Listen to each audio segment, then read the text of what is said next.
பொய்கமணி பூதத்தார் பேயாழ்வார் தன் பொருணல் வரும் குருகேசன் விட்டு சித்தன் துய்ய குலசேகரண்ணம் பாணநாதன் தொண்டரடிப்பொடி மணிசை வந்த சோதி வையமெலாம் மறை விளங்க வாழ்வேரேந்தும் மங்கையர்கோன் என்று இவர்கள் மகிழ்ந்து பாடும் செய்ய தமிழ் மாலைகள் நாம் தெளிய போதி தெளியாத மறை நிலங்கள் தெளிகின்றோமே.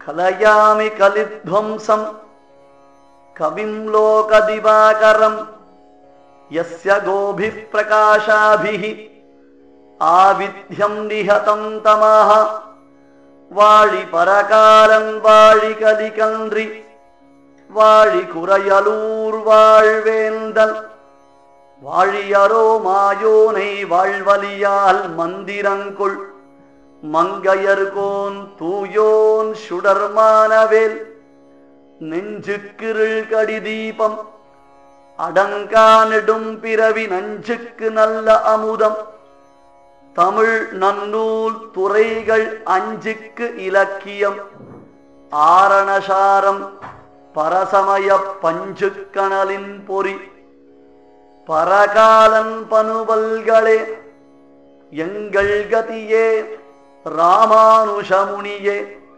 சங்கை கெடுத்தாண்ட தவராசா பொங்கு புகழ் மங்கையர்கோன் ஈந்த மறையாயிரம் அனைத்தும் தங்கு மனம் நீ எனக்குத்தான்.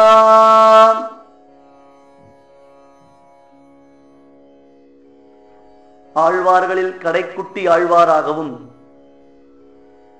அநேகம் திவ்ய தேசங்களை பாடியதினாலே பெருமை பெற்றவராய் விளங்கக்கூடிய திருமங்கையாழ்வாருடைய வைபவத்தை ஒரு கால அவகாசத்திற்குள்ளாகவே நாம் இன்றைய தினத்தில் அனுபவிக்கப் போகின்றோம். இன்றைய தினங்களில் வைணவ ஆலயங்களில் விசேஷமான அத்தியன உற்சவம் எனப்படக்கூடியதான இந்த பகல் 10 ராப்பத்து முதலான உற்சவங்கள் நடைபெறுவதற்கு எந்த ஒரு ஆழ்வார் காரணமாய் அமைந்தாரோ, என்பது திவ்யதேசங்களுக்கு மேலாக மங்களாசாசனம் செய்திருந்தாரோ, பகவானுடைய அர்ச்சாவதார நிலைகளை எந்த ஆழ்வார் நன்கு அனுபவித்தாரோ அத்தகு ஆழ்வாருடைய பிரபாவாரிஷயத்தை பார்ப்பதற்கு நமக்கு ஒரு நல்லதொரு காலம் கிடைத்திருக்கிறது. ஆழ்வார்கள் 12 திருமங்கை ஆழ்வார் கடைசி ஆழ்வார். ஆனா இந்த ஆழ்வார் செய்த பிரபந்தங்கள் 6. ஆழ்வார்களில் அதிகமான பிரபந்தங்களை அருளி செய்த ஆழ்வார் யாருன்னு கேட்டா திருமங்கை ஆழ்வார். இது ஒரு விசேஷம் உண்டு. நம்மாழ்வார் 4 திவ்ய பிரபந்தங்கள் அருளி செய்தார். நம்மாழ்வாருடைய திவ்ய பிரபந்தங்கள் 4. அந்த 4 திவ்ய பிரபந்தங்களுக்கு விவரணமாக அந்த திவ்ய பிரபந்தங்களில் புரிந்திருக்கக்கூடியதான அர்த்த விசேஷங்களை எல்லாம் சாமானியர்களான நம்மை போன்றவர்கள் அறிவதற்காகவே திருமங்கையாழ்வாருடைய 6 திவ்ய பிரபந்தங்கள் அவதரித்திருக்கின்றன என்பது மிக இல்லாத ஒரு வார்த்தை. இந்த ஆழ்வாருடைய பிரபாவத்திற்கே சில தனியன்கள் காண்பிக்கப்படுகின்றன. எந்த ஒரு மகானை பற்றி நாம் முதலில் அவருடைய பிரபந்தங்களை கிரந்தங்களை ஆரம்பிப்பதற்கு முன்பாகவே அவர்களை குறித்ததான சில விசேஷ செய்திகளை தெரிவிக்கக்கூடிய ஸ்லோகங்கள் தமிழ் பாடல்கள் உண்டு. அவற்றிற்கு தனியன்கள் என்று பெயர். இப்ப திருப்பல்லாண்டு ஆரம்பிக்கிறோம், பெரியாழ்வாருடைய திருப்பல்லாண்டு ஆரம்பிக்கிறோம். முதல்ல குருமுகமனதி ஈத்ய பிராகவேதான சேஷான் என்பதாக சம்ஸ்கிருதத்துல ஒரு தனியன். மின்னார் தடமதில் சூழ் வில்லிபுத்தூர் என்றொரு கால் தமிழில் ஒரு தனியன். பாண்டியன் கொண்டாட பட்டர் வீரான் வந்தான் என்று மற்றொரு தனியன். இதெல்லாம் மங்களம். அடுத்து வரக்கூடிய அந்த கிரந்தத்துல அமைந்திருக்கக்கூடிய அர்த்த விசேஷங்கள் எல்லாம் அதை அருளி செய்த ஆழ்வாருடைய அனுகிரக விசேஷத்தினாலே நாம் பெற வேண்டும் என்பதற்காக அந்த ஆழ்வாரை குறித்து அவரை புகழ்ந்து நாம் செய்யக்கூடிய ஸ்தோத்திரத்திற்கு தனிப்பாடலுக்கு தனியன் என்பது பெயர். அதுபோன்றுதான் திருமங்கையாழ்வாருடைய திவ்ய பிரபந்தங்களுக்கும் அந்த திருமங்கையாழ்வாருடைய பெருமையை விளக்கக்கூடியதாகவும் சம்ஸ்கிருதத்துல ஒரு ஸ்லோகம் இருக்கு, சில பாடல்கள் இருக்கு தமிழையும். அதை நாம முதல்ல பார்த்தோம்னா ஆழ்வாருடைய சரித்திரம் முழுவதும் நமக்கு தெரியும். பிரபந்தங்களுக்குள்ளே புகுந்து அந்த பிரபந்தங்களில் அமைந்திருக்கக்கூடியதான அர்த்தங்களை அனுபவித்தல் என்பது ஒரு வகை. அதற்கு முன்பாக அந்த பிரபந்தத்தை அருளி செய்த மகானுடைய வாழ்க்கை அது முதல்ல தெரியணுமே. இப்ப ஏன்னா அவளுடைய வாழ்க்கை நெறிகள் தெரிந்தால்தான், அவளுடைய வாழ்க்கை வழிமுறைகள் நமக்கு தெரிந்தால்தான், தெளிந்தால்தான் நம்மால இந்த சத்சங்கம் எனப்படக்கூடிய உயர்ந்ததான ஒரு பண்பாட்டு கழகத்திற்குள்ளே இணைத்துக் கொள்ள முடியும். எப்படி இருந்தவா வாழலாம், எந்த ஒரு நிலையில் பகவானை ஸ்தோத்திரம் செய்தார்கள், இவர்கள் திறத்தில் பகவானுக்கு ஏற்பட்டதான ஒரு பிரீத்தி என்ன, எம்பெருமானுக்கு அடியார்கள் திறத்தில் பிரீத்தி அதிகமா அல்லது இந்த அடியார்களுக்கு பகவானுடைய திறத்தில் பிரீத்தி அதிகமா? இது ஒரு பெரிய பட்டிமன்றம். அத கண்ணன் கீதையில சொல்லும் பொழுது பிரியோகி ஞானோத்தியம் அஹம்சஜமோ பிரியான்னு வர்ணிக்கிறான். பக்தர்கள் தன்னிடத்தில் வைக்கக்கூடிய பிரியத்திற்கு தன்னால ரெசிப்ரோகேட் பண்ண முடியல நாம் பரமாத்மா, அந்த அளவுக்கு பெருமைகள் உண்டு. அதுவும் ஆழ்வாருடைய திவ்ய பிரபந்தங்களுக்கு ஒரு பெருமை என்னென்ன, சுவாமி தேசிகன், சுவாமி வேதாந்த தேசிகன் தெளியாத மறை நிலங்கள் தெளிகின்றோமே வர்ணிக்கிறார். மறை என்றால் வேதத்திற்கு பெயர். எல்லா அர்த்த விசேஷங்களையும் மறைத்துத்தான் பேசும். எல்லாருக்கும் வேதம் இல்லை என்பதனாலே அந்த வேதத்தில் புரிந்திருக்கக்கூடிய அர்த்தங்கள் எல்லாருக்கும் வேண்டும். ஆனால் வேதம் தன்னை எவ்விதம் உபாசிக்க வேண்டுமோ அப்படி உபாசிக்கக்கூடியவர்களுக்குத்தான் வசப்படுகின்றது. எல்லாராலையும் அதை அதிகரிக்க முடியவில்லை. எல்லாருக்கும் அதனுடைய அர்த்த விஞ்ஞானங்கள் சென்று சேருவது இல்லை. ஏன்னா முதல்ல வேதத்துல ஸ்வரங்கள் பிடிபடணும், அக்ஷரங்கள் பிடிபடணும், அதை சொல்லணும், அதை உச்சரிக்கக்கூடிய சாமர்த்தியம் நமக்கு இருக்கணும். அதனால வேதம் என்ன பண்ணிட்டு உனக்கு அர்த்தம் தெரிஞ்சா போரும் அப்படின்றது. அந்த அர்த்தத்தை நாம் அறிவது எப்படி சுவாமி? அதற்கே மறை என்று பெயர். அதையும் நாங்கள் ஓதக்கூடாது என்றால் அதில் புரிந்திருக்கக்கூடிய விஷயங்களை நாங்கள் எப்படி அறிவது அப்படின்னு சொன்னா அதற்காகத்தான் தமிழ் மறையான ஆழ்வாருடைய அந்த பிரபந்தங்கள் அவதாரம் செய்தன. அதனால்தான் சுவாமி நம்மாழ்வாருக்கு வேதம் தமிழ் செய்த மாறன் சடகோபன் என்பது திருநாமம். மிக்க வேதியர் வேதத்தில் உட்பொருள் நிற்க பாடி எல் நெஞ்சுள் நிறுத்தினான். ஆழ்வார்களில் எல்லா ஆழ்வார்களுமே பகவானை புகழ்ந்து ஆழ்வார்கள் என்று பெயர் பெற்றார்கள். ஆனால் மதுரகவி ஆழ்வார் மட்டும்தான் ஆழ்வாரை பாடி தான் ஆழ்வார் என்னும் புகழ் பெற்றார். அந்த பெருமை மதுரகவி ஆழ்வாருக்கு மட்டும்தான் உண்டு. மற்ற எல்லா ஆழ்வார்களும் பகவத் ஸ்தோத்திரம் பண்ணியிருக்காங்க. அவருடைய திவ்ய பிரபந்தத்திற்கு யார் இலக்கு, அந்த திவ்ய பிரபந்தத்திற்கு யார் நாயகன்னு கேட்டா பாட்டுடை தலைவன் சாட்சா சிவப்பதியான சர்வேஸ்வரன் தான். ஆனால் மதுரகவி ஆழ்வார போய் கேட்டா உமக்கு யாரு சுவாமி முக்கியம்? தேவுமற்றறியேன் குருகூர் நம்பி பாவினின்னிசை பாடித்தீவனே, எனக்கு எங்க ஆழ்வாரை தவிர மற்ற யாரும் எம்பெருமான் இல்லை, எங்க ஆழ்வாரை தவிர வேற யாரும் தெரியாது சொல்லு. அந்த மதுரகவி ஆழ்வார் வேதத்தை அத்தியனம் செய்யக்கூடிய குலத்தில் பிறந்திருந்தாலும் அவர் நம்மாழ்வாருக்கு சீடரானார். நம்மாழ்வார் வேதம் அத்தியனம் செய்யக்கூடிய வேதம் ஓதக்கூடிய குலத்தில் பிறக்கவில்லை. ஆனால் மதுரகவி ஆழ்வாருக்கு நம்மாழ்வார் ஆச்சாரியரானார். அப்பொழுது நம்மாழ்வாரால் மதுரகவி ஆழ்வாருக்கு என்ன உபதேசிக்கப்பட்டது? வேதம் உபதேசிக்கப்பட்டதா? இல்லை. வேறு என்ன உபதேசிக்கப்பட்டது? வேதத்தின் உட்பொருள் நிற்கப்பாடி என் நெஞ்சில் நிறுத்தினார். அவரும் வரைமுறைகளை மீறவில்லை, நானும் என்னுடைய வரைமுறைகளை மீறிக்கொள்ளவில்லை. எங்கள் ஆழ்வார் வேதத்தில் பொறிந்திருக்கக்கூடிய அனைத்து விதமான உட்கருத்துக்களையும் அந்த நுட்பங்களையும் நுணுக்கங்களையும் எனக்கு தெள்ள தெளிவர ஐயம் திரிபு அற உபதேசம் செய்து என் இதயத்துள் அவற்றை நிலை நிறுத்தினார். உபதேசம் செய்தால் கல்லா புல்லருக்கு நல்லோர் சொன்ன பொருள் என்ன போயிற்றென்றேன் நான் கம்பன் தாடகாவரத்துல. ராமனுடைய பானம், ராமன் விடுத்த அம்பு என்ன பண்ணிட்டார்? கல்லுக்கும் நெஞ்சில் தங்காருக்கு அப்புறம் கழன்று கல்லா புல்லருக்கு நல்லோர் சொன்ன பொருள் என்ன போயிற்றன்றே. பாறை போன்று கடினமான தாடகையின் மார்பை தொலைத்த ராமபானம் அவள் முதுகு வழியாக வெளியில் வந்தது. எவ்விதம்? கல்லா புல்லருக்கு துளியும் ஆத்ம ஞானத்தை தாங்கள் பெற வேண்டும் என்று ஆசையற்றவர்களாக, ஏதோ பொழுதுபோக்காக சிலவற்றை தாங்கள் தெரிந்து கொள்ள வேண்டும் அல்லது பொழுதுபோக்குவதற்காக அங்கே வந்து அமர்ந்து இருக்க வேண்டும் என்று ஆசைப்படுபவர்கள் அந்த வீணர்கள் இருக்கிறார்களே, அவர்களுக்கு நல்லோர்கள் சொன்ன நற்சொற்கள் நல்ல உபதேசங்கள் இக்காதில் புகுந்து அந்த மற்றொரு காது வழியாக வெளிப்படுவா போலே கல்லா புல்லருக்கு நல்லோர் சொன்ன பொருள் என்ன போயிற்றென்று நல்லோர்கள் சொன்ன பொருளை போன்று வெள்ள பொழுத்தினான். அப்படி போல சுவாமி நிற்கப்பாடி என் நெஞ்சுக்குள்ளே நிறுத்தி நிலை நிறுத்தி எல்லாவற்றையும் நான் நன்கு தெளிந்து தெரிந்து அனுபவிக்கும்படியாக சொன்னவர் யார்? எங்கள் ஆழ்வார். ஆகையால் தான் நம்மாழ்வாருடைய பெருமை என்ன? வேதம் தமிழ் செய்த மாறன் சடகோபன். வேதத்தினுடைய அர்த்த விசேஷங்களையும் எல்லோரும் தெரிந்து கொள்ளலாம்படியாக அகஸ்தியோபதிஷ்டமான பாஷையாலே அகஸ்திய சேவிதமான தேசத்திலே என்பார் சுவாமி ஸ்ரீ வேதாந்த தேசிகன். இந்த தேசம் திராவிட தேசம். என்ன தேசம்? இதற்கு என்ன பெருமை அப்படின்னு சொன்னா சிறப்பெழுத்தான ழ, அந்த தமிழ் நடையாடக்கூடிய தேச விசேஷம். இந்த தமிழை அளித்த மாமுனிவர் யார்? குடமுனிவர் குருமுனிவர் என்று பெயர் பெற்ற அகஸ்தியர். அந்த குடமுனிவர் அகஸ்தியர் கொடுத்த தமிழை வளர்த்து அந்த தமிழின் மூலமாக வேதத்தின் அர்த்தங்களை எல்லோரும் அறியும்படியாக உபதேசம் செய்தவர் எங்கள் ஆழ்வார். இது ஒரு ஆழ்வாரை குறித்து சொல்லப்பட்ட வார்த்தை இல்லை, எல்லா ஆழ்வார்களுக்குமே அது உபலட்சணம். உபலட்சணம் என்றால் இவர்கள் ஒருவரை காண்பித்தால் அது எல்லோருக்கும் பொருந்தக்கூடியது என்பது அர்த்தம். அந்த வகையில் தான் பொய்கை முனி பூதத்தார் பேயாழ்வார் தன் பொரு நல்வரும் குருகேசன் விட்டு சித்தல். சுவாமி தேசிகன் பிரபந்தசாரம் என்னும் அற்புதமானதொரு பிரபந்தத்தை அருளி செய்திருக்கிறார். இந்த ஆழ்வார்கள் எந்த காலத்தில் அவதாரம் செய்தார்கள், அந்த ஆழ்வார்கள் அவதாரம் செய்த நட்சத்திரம் என்ன, எந்த மாசம், அது தவிர அவர்கள் அருளி செய்த திவ்ய பிரபந்தத்திற்கு அருளி செயல் என்பது பெயர். அவர்கள் அருளி செய்த பிரபந்தங்கள் எத்தனை, அந்த பிரபந்தங்களுடைய கணக்கு என்ன, அவற்றினுடைய திருநாமங்கள் என்ன, இவையெல்லாம் நாம் சுலபமாக அறிவதற்காகத்தான் என்ன பண்ணலாம், சுவாமி வேதாந்த தேசிகன் இந்த பிரபந்த சாரம் என்னும் பிரபந்தத்துடைய சாரம் சுவாமி ராமானுஜர் பரியந்தம் அற்புதமாக ஒரு 14 பாசுரங்களினாலே ஒரு பிரபந்தத்தை அருளி செய்தார். இது சொல்றதா நமக்கு என்ன ஒரு பெருமையினர், 4000 திவ்ய பிரபந்தத்தையும் பூர்ணமாக நாம் அத்தியனம் செய்த பெருமையை நாம் பெறுகிறோம். அதுல முதல்ல ஒவ்வொரு ஆழ்வாருடைய பிரபாவாதிசயத்தை சொல்றார். பொய்கை ஆழ்வார், பூதத்தாழ்வார், பேயாழ்வார், தன் பொரு நல் வரும் குருகேசன். தன் பொருள் நல்ல குளிர்ந்ததான காற்று, குளிர்ந்ததான தீர்த்தம், இவற்றுடன் விளங்கக்கூடிய தாமிரபர்ணி என்னும் நதிக்கரையில் அவதாரம் செய்த சுவாமி நம்மாழ்வார்.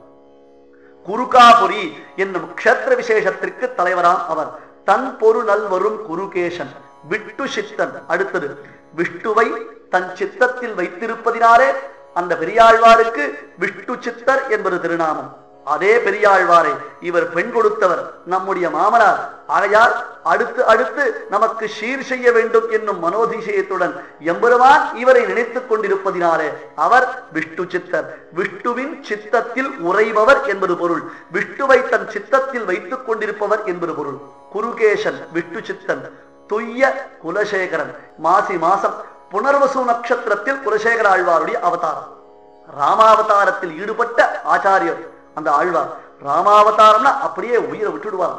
அந்த ராமாயணத்திலேயே ஆழங்கால் பட்டு தன் இல்லத்தில் தினந்தோறும் ராமாயண பாராயணத்தை நடைபெறச் செய்த மகாத்மா அந்த ஆழ்வார். அரச குலத்தில் பிறந்தால் கூட அந்த அரசனாக இருந்தாலும் எம்பெருமான் அடியார்கள் நமக்கு எப்பொழுதும் சுவாமிகள் என்று தான் பெரியவன், தான் பெரிய அரசன் என்பதை தான் நினைத்து பார்க்காமல் வைணவ அடியார்களை பார்த்து அவர்களை பூஜித்து அவர்களிடத்தில் ஆதரவு தோற்றும்படியாக இருந்த ஆழ்வார் துய்ய குலசேகரன்.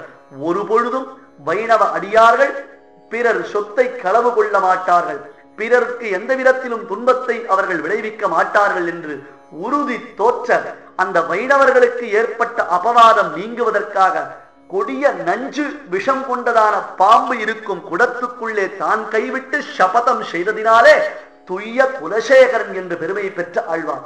நம் பாணநாதன் பலமு குலமு ஏல பக்தி காரணமு என்றார் தியாக பிரம்மம். எம்பெருமான் திறத்தில் அந்த பக்தி தான் நமக்கு இருக்கணுமே தவிர நீ எப்படிப்பட்டவன், எந்த குலத்தில் பிறந்தவன், எந்த ஜாதியில் பிறந்தவன், இந்த கேள்வியை யாரும் கேட்க மாட்டான். பகவானுக்கு இந்த கேள்வி பிடிக்கவே பிடிக்காது. தன்னடியார் திறத்தகத்தை, தன்னுடைய அடியார்கள் திறத்தில் யாராவது அபராதம் செய்தார்களானால் அவர்கள் தன்னிடத்தில் வந்து அபராத க்ஷமாபனம் செய்து கொள்வதை பகவான் விரும்ப மாட்டான். வேற என்ன சுவாமி பண்ணுவான்னு சொன்னா, எந்த அடியார் திறத்தில் அபராதிகள் ஆனார்களோ அவர்களிடத்திலேயே போய் அவர்களை அபராத க்ஷமாபனம் செய்து கொள்ள வைப்பான். அந்த விதத்தில் தான் பாணர் குலத்தில் பிறந்த பாணாழ்வார், திருப்பாணாழ்வார், அவரிடத்தில் லோகசாரங்க மாமுனிவர் என்னும் ஒரு பெரியவர் அபராதியாக பெருமான் அந்த லோகசாரங்க முனிவர்களுக்கு தான் முகம் கொடுக்காமல் இருந்தான். பின்னர் அந்த லோகசாரங்க முனிவரையே இட்டு திருப்பாணாழ்வாரை இவருடைய தோளில் தன்னுடைய சன்னிதானத்திற்கு தூக்கி வரும்படி நியமித்தான். ஆகையால் தான் திருப்பாணாழ்வாருக்கு என்ன திருநாமம் தெரியுமா? முனிவாகன போகர் என்று பெயர். எல்லாரும் வாகனத்துல போவா. இப்ப விசேஷமா பலவிதமான வாகனங்கள் கொடுத்து, ஆனா அந்த ஆழ்வாருக்கு ஒரு வாகனம் பெருமாள் கொடுத்தான். என்ன சுவாமி வாகனம் அது அப்படின்னார்? முனி வாகனம். லோகசாரங்க மாமுனிவருடைய தோல்ல இவர் ஏறி உட்காரிச்சு நீ என்னுடைய சன்னிதானத்துக்கு அழைச்சிடுவாங்க. அப்ப இவருக்கு எவ்வளவு பெருமை இருக்கணும் பத்தியா? என்னிடத்துல அபச்சாரப்பட்ட பெருமாள் கடைசியில ஒண்ணு என்கிட்ட அனுப்பிச்சுட்டார், இப்ப உன் தோல்ல வேற நான் ஏறி உட்கார்றேன் அப்படி சொல்ல இல்லையோ? சொல்லலையா? என்ன சொன்னார்? அடியாருக்கு என்னை ஆட்படுத்தும் விமலன். நானும் அவருக்கு அடியவன், அவர் தோல்ல நான் ஏறி உட்கார்ந்துட்டானா, இப்ப அப்பா பிள்ளைய தோல்ல தூக்கி வச்சு விட்டானா பிள்ளை அப்பாவோட பெரியவன் அர்த்தம் என்ன அர்த்தம்? அந்த பிள்ளைய நல்ல விதத்துல கொண்டு போறதுக்கு இப்ப அப்பா தன் தோல்ல தூக்கி வச்சுன்னு ஒரு உபாயம் பண்ணிருக்காரு, அவ்வளவுதான் அர்த்தம். அந்த மாதிரி அடியாருக்கு என்னை ஆட்படுத்த விமலன், நான் இவர் பேர்ல ஏறக்கூடாது, பெரிய அபராதம், மகா அபச்சாரம், பாகவத அபச்சாரம். ஆனா பெருமாள் என்ன பண்ணிட்டான், இவர் தோல்ல உட்கார்ந்து தான் நீ வரணும் அப்படின்னு ஒரு நியமனம் பண்ணிட்டான். அதை நான் உல்லங்கனம் பண்ண முடியாது. இந்த சுவாமி என்ன பண்ணிட்டார், நீர் என் தோல்ல ஏறினாத்தான் நான் இந்த இடத்த விட்டு போவேன், இல்லைன்னா இந்த இடத்த விட்டு போக மாட்டேன்னு பலாத்காரம் பண்றார். இப்ப அவர் சொன்ன பேச்ச கேட்டா நான் அவருக்கு அடியவன் அர்த்தமா, இல்ல அவர் சொன்ன பேச்ச கேட்காம இருந்தா நான் அவருக்கு அடியவன் அர்த்தமா? எது சரி? அவர் சொல்வதை கேட்பதுதானே தாசத்துவ லட்சணம்.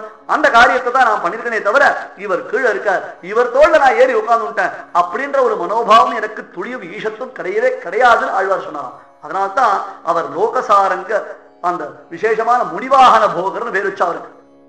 அந்த தேசிகன் முனிவாகன போகம் என்பதாக அற்புதமான ஒரு கிரந்தத்தினாலே அவர் அருளி செய்த அமரநாதிபிரான் 10 பாசுரங்களுக்கு வியாக்கியானம் செய்தார். எனவேதான் நம் பாணநாதன் என்று ஆதரவு தோற்றும்படியாக தன்னுடைய திருமார்பில் கை வைத்து பேசுகிறார். தொண்டரடிப்பொடி அடுத்தது திருமாலை பாடின தொண்டரடிப்பொடி ஆழ்வார். திருமாலை அறியாதார் திருமாலை அறியாதார். திருமாலை என்னும் திவ்ய பிரபந்தம் யாருக்கு தெரியவில்லையோ அவர்கள் ஒருபொழுதும் திருமாலை பற்றிய அறிவை பெற்றிருக்க மாட்டார்கள். நம் பாணநாதன் தொண்டரடி பொடி மழிசை வந்த சோதி.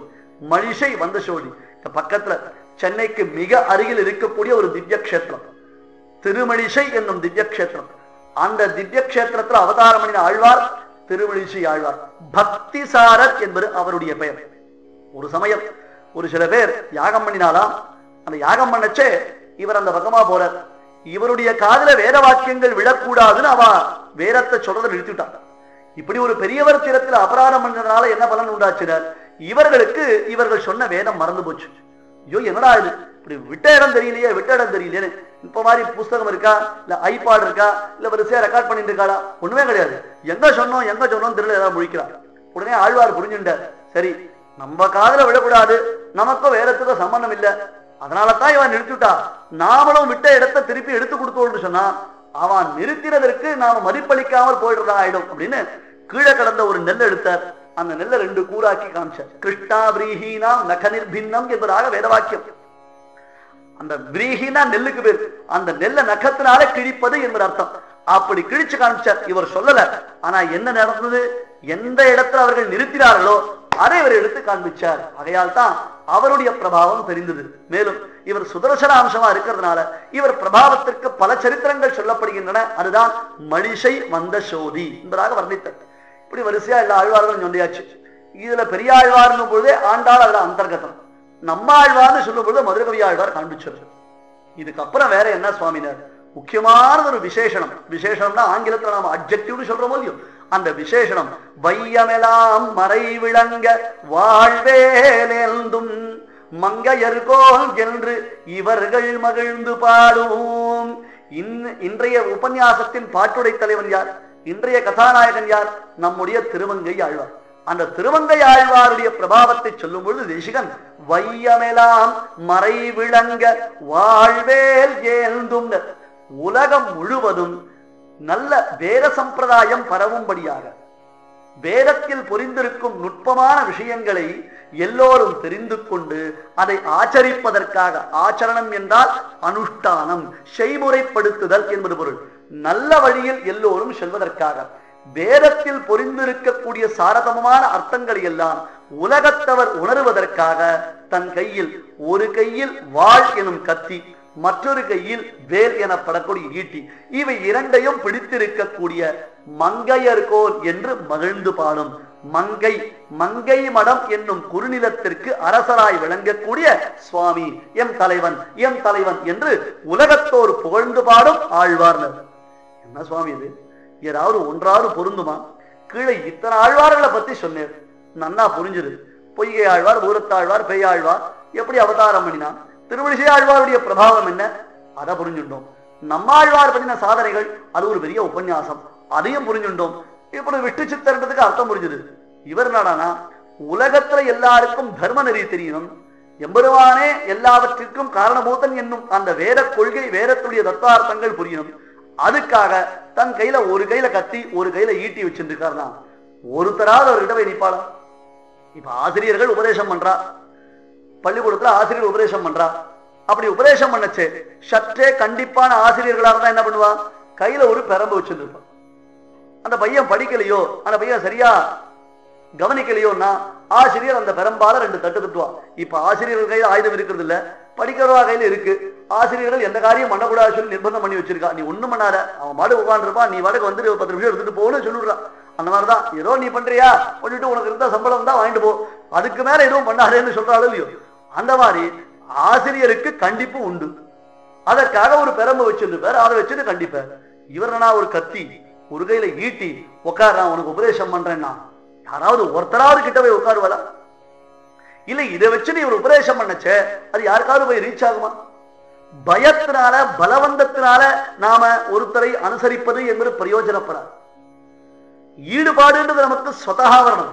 நமக்கா அந்த ஈடுபாடு வந்தால்தான் சுவாரஸ்யமே தவிர்த்த ஒருத்தருடைய நிர்பந்தத்தினாலே நாம் சில விஷயங்களை செய்ய ஆரம்பித்தோம் என்றால் அதுல ஒரு விதமான பிரயோஜனம் ஏற்படவே ஏற்படாது. ஏன்னா ஈடுபாடு இல்லையே. இப்ப வேலை செய்ய அலுவலகத்துல வேலை செய்யணும், அப்படி வேலை செய்யச்சே என்ன நல்ல எழுத்து, நான் இந்த காரியத்தை பண்ணலன்னா எங்க பாஸ் செய்வார் அப்படின்னு சொல்லி ஒரு காரியம் பண்ணினோம்னா ஈடுபாடு இருக்காது. அந்த காரியமும் நமக்கு தேவையான பலனை அளிக்கக்கூடியதா இருக்காது.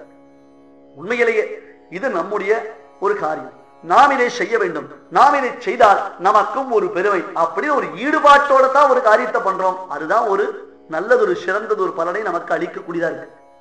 அப்ப ஆழ்வார் கையில மீது எல்லாரும் ஆழ்வார் கையில தாளம் இருக்கு. ஒருத்தர் கையில 2 கையில தாளம் வச்சிருக்கார், இன்னொருத்தர் தம்புரா வச்சிருக்கார், இன்னொருத்தர் வீணை வச்சிருக்கார். அதெல்லாம் பார்த்தா ஒத்துக்கலாங்க. ஒரு கையில கத்தி ஒரு கையில ஈட்டினா புரியலையே சுவாமினா.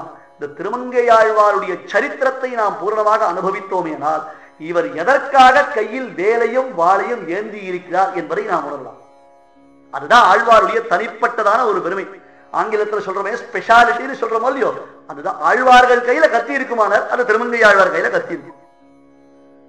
அவருடைய திவ்ய பிரபந்தத்தின் மகாத்மியத்தை நாம் அறிவதற்கு அவருடைய வாழ்க்கையே ஒரு அற்புதமான ஒரு வழியில நம்ம இட்டு செல்கிறது. கலயாமி கலித்வம்சம் கவிம் லோக திவாகரம் யஸ்ய கோபி பிரகாஷாபிஹி ஆவித்யம் நிகதம் தமஹா. இது முதல் தனியன் கலித்வம்சம். இந்த ஆழ்வாருக்கு ஒரு பெருமை. மற்ற ஆழ்வாருக்கெல்லாம் இவ்வளவு பெயர் உண்டா தெரியாது. இந்த ஆழ்வாருக்கு மட்டும் நிறைய பெயர். சில பேர் புனைய பெயர் வச்சுக்கிறார்கள் இல்லையோ, அந்த மாதிரி 4-5 புனைய பெயர் சில பேர் கதைகள் எழுதுவா புத்தகத்துல. ஏன்னா யாரும் தெரிஞ்சு கொடுத்தா அதுல எத்தனையோ ஆபத்துகள் இருக்கு. இந்த ஆழ்வார் அப்படி இல்லை. இவருக்கு ஒவ்வொருத்தர் ஒவ்வொரு சமயத்தில் அளித்த திருநாமங்கள் இது அத்தனையும் பட்ட பெயர்கள். பட்டம் இருக்கும், இவாளுக்கு அடுத்த சம்பந்தம் இருக்காது. ஆனால் உண்மையிலேயே ஆழ்வார் இவை அனைத்தையும் பொருளுடைத்தாக்கினார். இவருடைய பெயர்ல ஒரு பெயர் கலிகன்றி என்பது ஒரு பெயர். கலிகன்றி என்றால் என்ன அர்த்தம்? கலியின் கொடுமையை நீக்குபவர். கலையாமி கலித்வம்சம். கலித்வம்சம் திருமங்கையாழ்வாரை நினைத்தோமையானால், அந்த திருமங்கையாழ்வாருடைய அருளிச் செயலான திவ்ய பிரபந்தங்களை அத்தியனம் செய்தோமையானால் கலியும் கெடும் கண்டு கொண்மின். நம்மாழ்வார் தன் பிரபந்தத்துல காண்பித்தார். பொலிக பொலிக பொலிக போயிற்று வல்லுயிர் சாபம் கலியும் கெடும் கண்டு கொண்மின். ஏனப்பா கஷ்டப்படுறேன், ஒன்னும் விசாரப்படாதே. இனி கலின்றது நம்மள ஒரு பொழுதும் தீண்டவே தீண்டாது. இந்த கலியினுடைய தோஷங்கள் நம்மிடத்தில் ஸ்பரிசிக்கவே ஸ்பரிசிக்காது, நம்மை தொடவே தொடாது அப்படின்னு சொல்றார். கலியும் கெடும் கண்டு கொண்மின். இது நம்மாழ்வார் பண்ணின மங்களாசாசனம். அந்த மங்களாசாசனத்தினுடைய பலன்தான் திருமங்கையாழ்வாருடைய திவ்ய பிரபந்தங்களையும் அந்த திருமங்கையாழ்வாரையும் நாம் தியானித்தோமையானால் அது கலித்வம்சம், கலி நாசகம். இவர் யார்? கவி, லோக திவாகரர். கவி, கவினா 4 கவி பெருமாள் அப்படின்னு இவருக்கு பெயர். 4 கவி பெருமாள், 4 விதமான கவி. ஆசு கவி, விஸ்தார கவி, சித்திர கவி என்பதாக கவிதையில் பலவிதமான கவிதைகள் உண்டு. கவிதைன்றது தானா அருவி மாதிரி கொட்டணும். நாம இன்னொருத்தரை பார்த்து அந்த புஸ்தகத்துல 2 வரி, இந்த புஸ்தகத்துல 2 வரி அதெல்லாம் எழுதி வச்சோம்னா ஒண்ணு நமக்கும் புரியாது, படிக்கிறவாளுக்கும் பிரயோஜனம் இருக்காது. அது சம்ஸ்கிருதத்துல ரொம்ப அழகா ஒரு பழமொழி சொல்லுவா. கவிதா வனிதா செய்வ ஸ்வயமேவ ஆகதா வரா. கவிதை நாம கவிதை எழுதுனா தொட்டனை தூணும் மணக்கேணி என்பதாக அதுவே ஊற்றெடுக்கணும். கவிதா அது தானா வரணும், பலவந்தப்படுத்தினா கவிதை பிரயோஜனப்படாது. அது போல வனிதா, வனிதானா பெண்.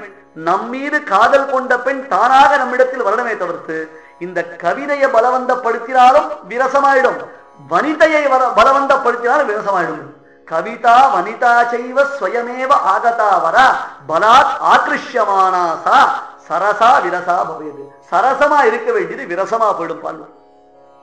ஆகையால் இவர் ஆசுகவி. சித்திரங்கள் என்ன எப்படி இருக்கும், அந்த சந்தங்கள் ஒவ்வொன்றும் அமைத்திருக்கக்கூடிய பாணி அவர் தனி பாணி. எங்க விஸ்தாரம், திருவழுக்கூற்றிருக்கை, திரு குறுந்தாண்டகம், திரு நெடுந்தாண்டகம், ஒவ்வொன்றுத்துக்கும் ஒவ்வொரு சிறிய திருமடல், பெரிய திருமடல், அதெல்லாம் ஒரு பதம், ஒரு அக்ஷரம் அல்லது ஒரு பதி, அந்த ஒவ்வொன்றத்தையும் பார்த்து பார்த்து அமைப்பதே ஒரு அழகு.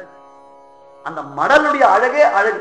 அதெல்லாம் அனுபவிச்சாதான் தெரியும். இப்படி 4 கவி பெருமாள் என்று புகழ் பெற்றவரா இருந்ததினாலே கவி. அடுத்தது லோக திவாகரஹா, திருவந்தையாளர். லோக திவாகரர் புரியலையே சுவாமினர். திவாகரன்னா சூரியனுக்கு பேர். திவா என்றால் தினம், ஒவ்வொரு நாளும் அன்றைய தினத்தை தொடங்குவதினாலே திவா கரோதீதி திவாகரஹா, பகலை தொடங்கி வைப்பதினாலே, நாளை தொடங்கி வைப்பதினாலே சூரியனுக்கு திவாகரன் என்று பெயர். சூரியன் லோக திவாகரனான. ஆமா, சூரியன் எல்லா இடத்துலையும் பிரகாசிக்கிறான். இந்த ஊர்ல இப்ப வெளிச்சம்னா இன்னொரு ஊர்ல போனா இருட்டு, பக்கத்து ஊர்ல போனா சாயங்காலம், அதுக்கு அடுத்த ஊர்ல போனா இப்பதான் சுவாமி காலங்காத்தால சுப்பிரபாதம் ஆறுதுன்றான். ஒரே சூரியன் எல்லா இடத்துலையும் ஒரே மாதிரி வெளிச்சம் கொடுக்கல. அடுத்தது அந்த சூரியனால வெளியில இருக்கிற இருட்டு போகும். 4 பக்கம் இப்ப கதவை சாத்தி வச்சுட்டோம். ஆனால் இங்க இது போல ஒரு விளக்குகள் ஏற்றப்படவில்லை என்றால், இந்த லைட் எல்லாம் நாம ஆன் பண்ணணும்னா இங்க வெளிச்சம் இருக்குமோ? சூரியன் தான் வெளியில பட்ட உரியதே சுவாமி. இன்னும் மே மாசம் ஆரம்பிக்கல, அதுக்குள்ள உடம்பெல்லாம் கொளுத்துறது. ஐயோ, இப்படியே போய் வெயில் இருந்ததுன்னா இன்னும் கொஞ்ச நாள் என்ன ஆகும் நான் நினைச்சிருக்கிறேன். உள்ள வந்து கதவை சாத்திட்டோம், வெளிச்சம் இல்ல, சூரியன் வெளில இருக்கான், உள்ள இருக்கானோ? உள்ள இல்ல. அந்த மாதிரி நம்ம உடம்புல வெயில் படுறது, மேல இருக்கக்கூடிய அழுக்குகள் அகற்றப்படுகின்றன. ஆனால் நம் இதயத்துக்குள்ளே இருள் இருக்கின்றது. அந்த இருளை யார் அகற்றுவார்கள்? அந்த இருள் எப்படி போகும்? அது போறதுக்கு என்ன சுவாமி வழியினர்? லோக திவாகரரான எங்க திருமங்கையாழ்வாருடையதான திவ்ய பிரபந்தங்களை பயிலுவதுதான் ஒரே வழி. உள்ளே இருக்கக்கூடிய இருள் ஒழிவதற்கு என்ன? நெஞ்சுக்கிருள் கடி தீபம். அடுத்தது வரப்போறது திருமங்கையாழ்வாருடைய தனியனின் பெருமை என்ன? நெஞ்சுக்கிருள் கடி தீபம். இருள் கடி, அந்த உள்ளே இருக்கக்கூடிய இருளுக்கு கடி தீபம், நிலையான தீபமாயிருந்து உள்ளே இருக்கும் அறியாமை என்னும் இருளை அகற்றக்கூடியது. அடங்கா நெடும் பிறவி நஞ்சுக்கு நல்ல அமுதம். அடங்கா நெடும் பிறவி, நிறுத்தாமல் நமக்கு ஏற்படக்கூடிய பிறவி. இந்த பிறவி என்னைக்கு எப்ப ஆரம்பிச்சது? கணக்கு பார்க்க முடியுமா? சமுத்திரத்தின் கரையில் எத்தனை மணல் துகள் இருக்கு எண்ணிடலாம். சமுத்திரத்துல எவ்வளவு லிட்டர், எவ்வளவு கொள்ளளவு தண்ணீர் நிறைந்திருக்கிறது எண்ணி விடலாம். நீ எத்தனை ஜென்மாக்கள் எடுத்தாய் சொல்ல முடியாது. எத்தனை பிறவிகளில் உன் தாயினிடத்தில் எவ்வளவு கொள்ளளவு அந்த லிட்டர் பால் அருந்திருக்கிறாய் தெரியாது. ஏன்? அநேக ஜென்ம சாகசிரின்னு எங்கேயோ ஆரம்பிச்சது, எங்க ஆரம்பிச்சோன்னு கூட தெரியாது. தட்டு தடுமாறி உருண்டு பிறண்டு வந்துட்டு இருக்கோம். இதுக்கு என்னைக்கு சுவாமி முடிவு, எங்க முடிய போறது தெரியவே தெரியாது. அடங்கா நெடும் பிறவி நஞ்சு. அந்த நஞ்சுக்கு நல்ல அமுதம் எது? நஞ்சை முறிக்கக்கூடிய அமுதம் எது? எங்கள் பரகாலம் பணுவல்களே, எங்கள் திருமங்கையாழ்வாருடைய திவ்ய பரிமளம் வீசக்கூடிய திவ்ய பரிமளித்தமான அந்த திவ்ய பிரபந்தங்களுக்குத்தான் அந்த பெருமை. வேற பெருமை யார்? வேற எதுக்கும் அத்தகு பிரபாவாதிசயம் என்பது கிடையவே கிடையாது. அப்ப லோக திவாகரர் எங்க ஆழ்வார், அவர் உள்ளே இருக்கும் நஞ்சு, அறியாமை என்னும் நஞ்சு, அறியாமை என்னும் இருளகற்றும் கதிரோனாய் விளங்கக்கூடியவர். அதனால்தான் ஆழ்வார் பிரபந்தம் பெரிய திருமொழி ஆரம்பிக்கச்சே சொல்லுவார், நஞ்சுதான் கண்டீர் நம்முடை வினைக்கு நாராயணா என்னும் நாமம். நஞ்சுதான் கண்டீர் நம்முடை வினைக்கு. நம்முடை வினைக்கு நம்முடைய கர்மாக்கள் என்பது பொருள். இந்த கர்மாக்கள் என்பது வினை. அது பெருசா இருக்கு, போட்டு கட்டி வச்சிருக்கிறோம்ல. திண்ணம் அழுந்த கட்டி பல செய்வினை வன் கையிற்றால் புன்னை மறைய வைத்து என்னை போர வைத்தாய் புறமே என்று போட்டு கட்டி வச்சு அதுல இருந்து வெளியில வரதுக்கு வழி தெரியல. அப்ப நல்லது ஒரு அமிர்தம். சில சமயத்துல நமக்கு ஏற்பட்ட நோய் நீங்குவதற்காக நாம் உட்கொள்ளக்கூடிய மருந்து இருக்கு பாருங்க, அந்த மருந்து ரொம்ப கசப்பான மருந்து இருந்ததுன்னா நாம் என்ன சொல்லுவோம், என்னால இந்த மருந்து சாப்பிட முடியல, ஒரே கொமட்டின்னு வருது, நான் நோயோட இருந்துடுறேன், பரவாயில்ல எனக்கு அதுவே இருக்கட்டும், ஆனா இந்த மருந்தை என்னால் உட்கொள்ள முடியலன்னு நாம சொல்றோம். அதுக்காக வைத்தியர் என்ன பண்ற, மருத்துவர் நாம் விரும்பும்படி நாம் உட்கொள்ளத்தக்க வகையில் நல்லதொரு மருந்தை நமக்கு கொடுக்கிறது. அந்த மருந்து இனிப்பாவும் இருக்கு, அதை நாம் பருகுவதினாலே, அதை நாம் ஏற்றுக்கொள்வதினாலே நம்முடைய நோயும் நமக்கு குணமாகின்றது. அதுபோலத்தான் வினை பாபங்கள் அதிகமா இருக்கு, அந்த பாபங்கள் தீருவதற்கு பரிகாரங்களை சொன்னால் அது பெரிய பரிகாரமா இருந்ததுன்னா, நான் அடிக்கடி உபன்யாசம் சொல்லுவேன், ஒருத்தருக்கு சுவாச கோளாறு, வீசிங்கிறாலும் அந்த வீசிங் ட்ரபிள் அவருக்கு, அவர் ஒரு மருத்துவர் இடத்துல போனார்.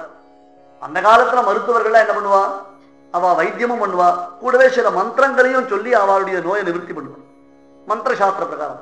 இவர் சொன்னார், ஒன்னும் கவலைப்படாத, உனக்கு சுவாச கோளாறு தானே, ஒன்னும் பெரிய விஷயம் இல்ல, நான் எல்லாம் கிளியர் பண்ணிடுறேன், உனக்கு ஒரு மந்திர உபதேசம் பண்றேன், அந்த மந்திரத்தை ஒரே ஒரு தடவை ஜபம் பண்ணியான உனக்கு இருக்கிற வீசிங் ட்ரபிள் போயிடுது.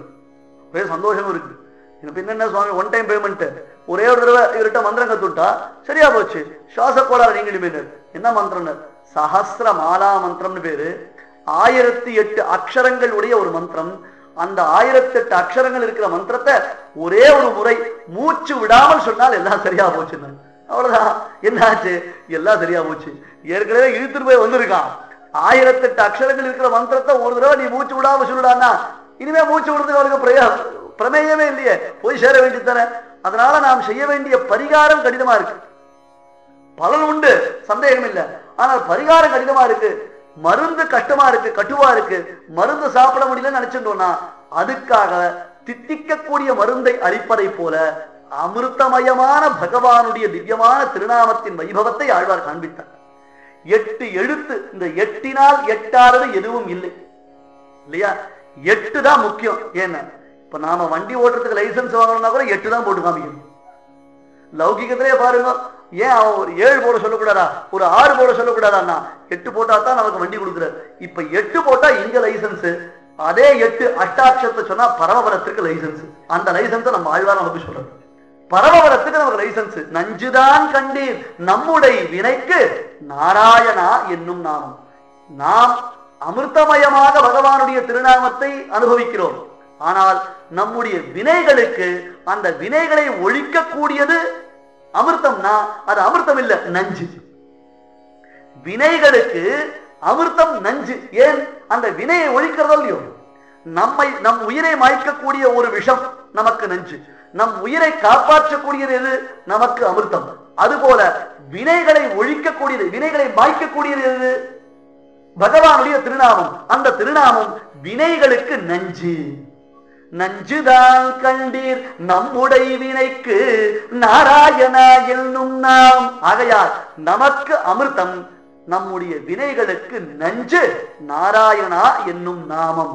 அப்ப அடங்கா நெடும்பிறவி நஞ்சுக்கு நல்ல அமுதம் எங்கள் ஆழ்வாருடைய திவ்ய ஸ்ரீசுக்திகள். பரசமய பஞ்சு கணலின் பொறி, அதில் ஒரு வித்தியாசம். பரசமய பஞ்சு கணலின் பொறி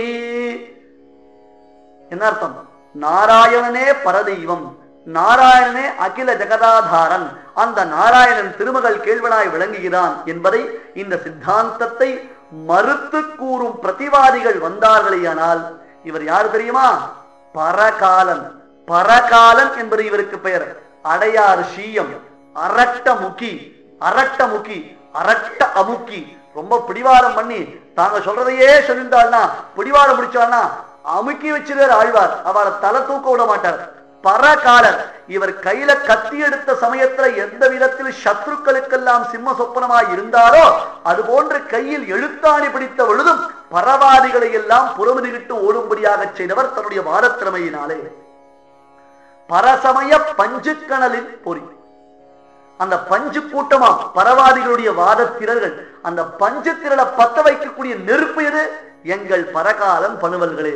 எஸ்ய கோபிகி பிரகாஷாபிகி ஆவித்யம் நிகதம் தமஹா ஆகையால் எந்த லோகதிவாகரணாம் சுவாமி திருமங்கையாழ்வாருடைய திவ்ய ஸ்ரீசுக்தி என்னும் கிரணங்கள் சம்ஸ்கிருதத்துல கோ என்றால் வாக்கிற்கு பெயர், கோ என்றால் சூரிய கிரணத்திற்கும் பெயர்.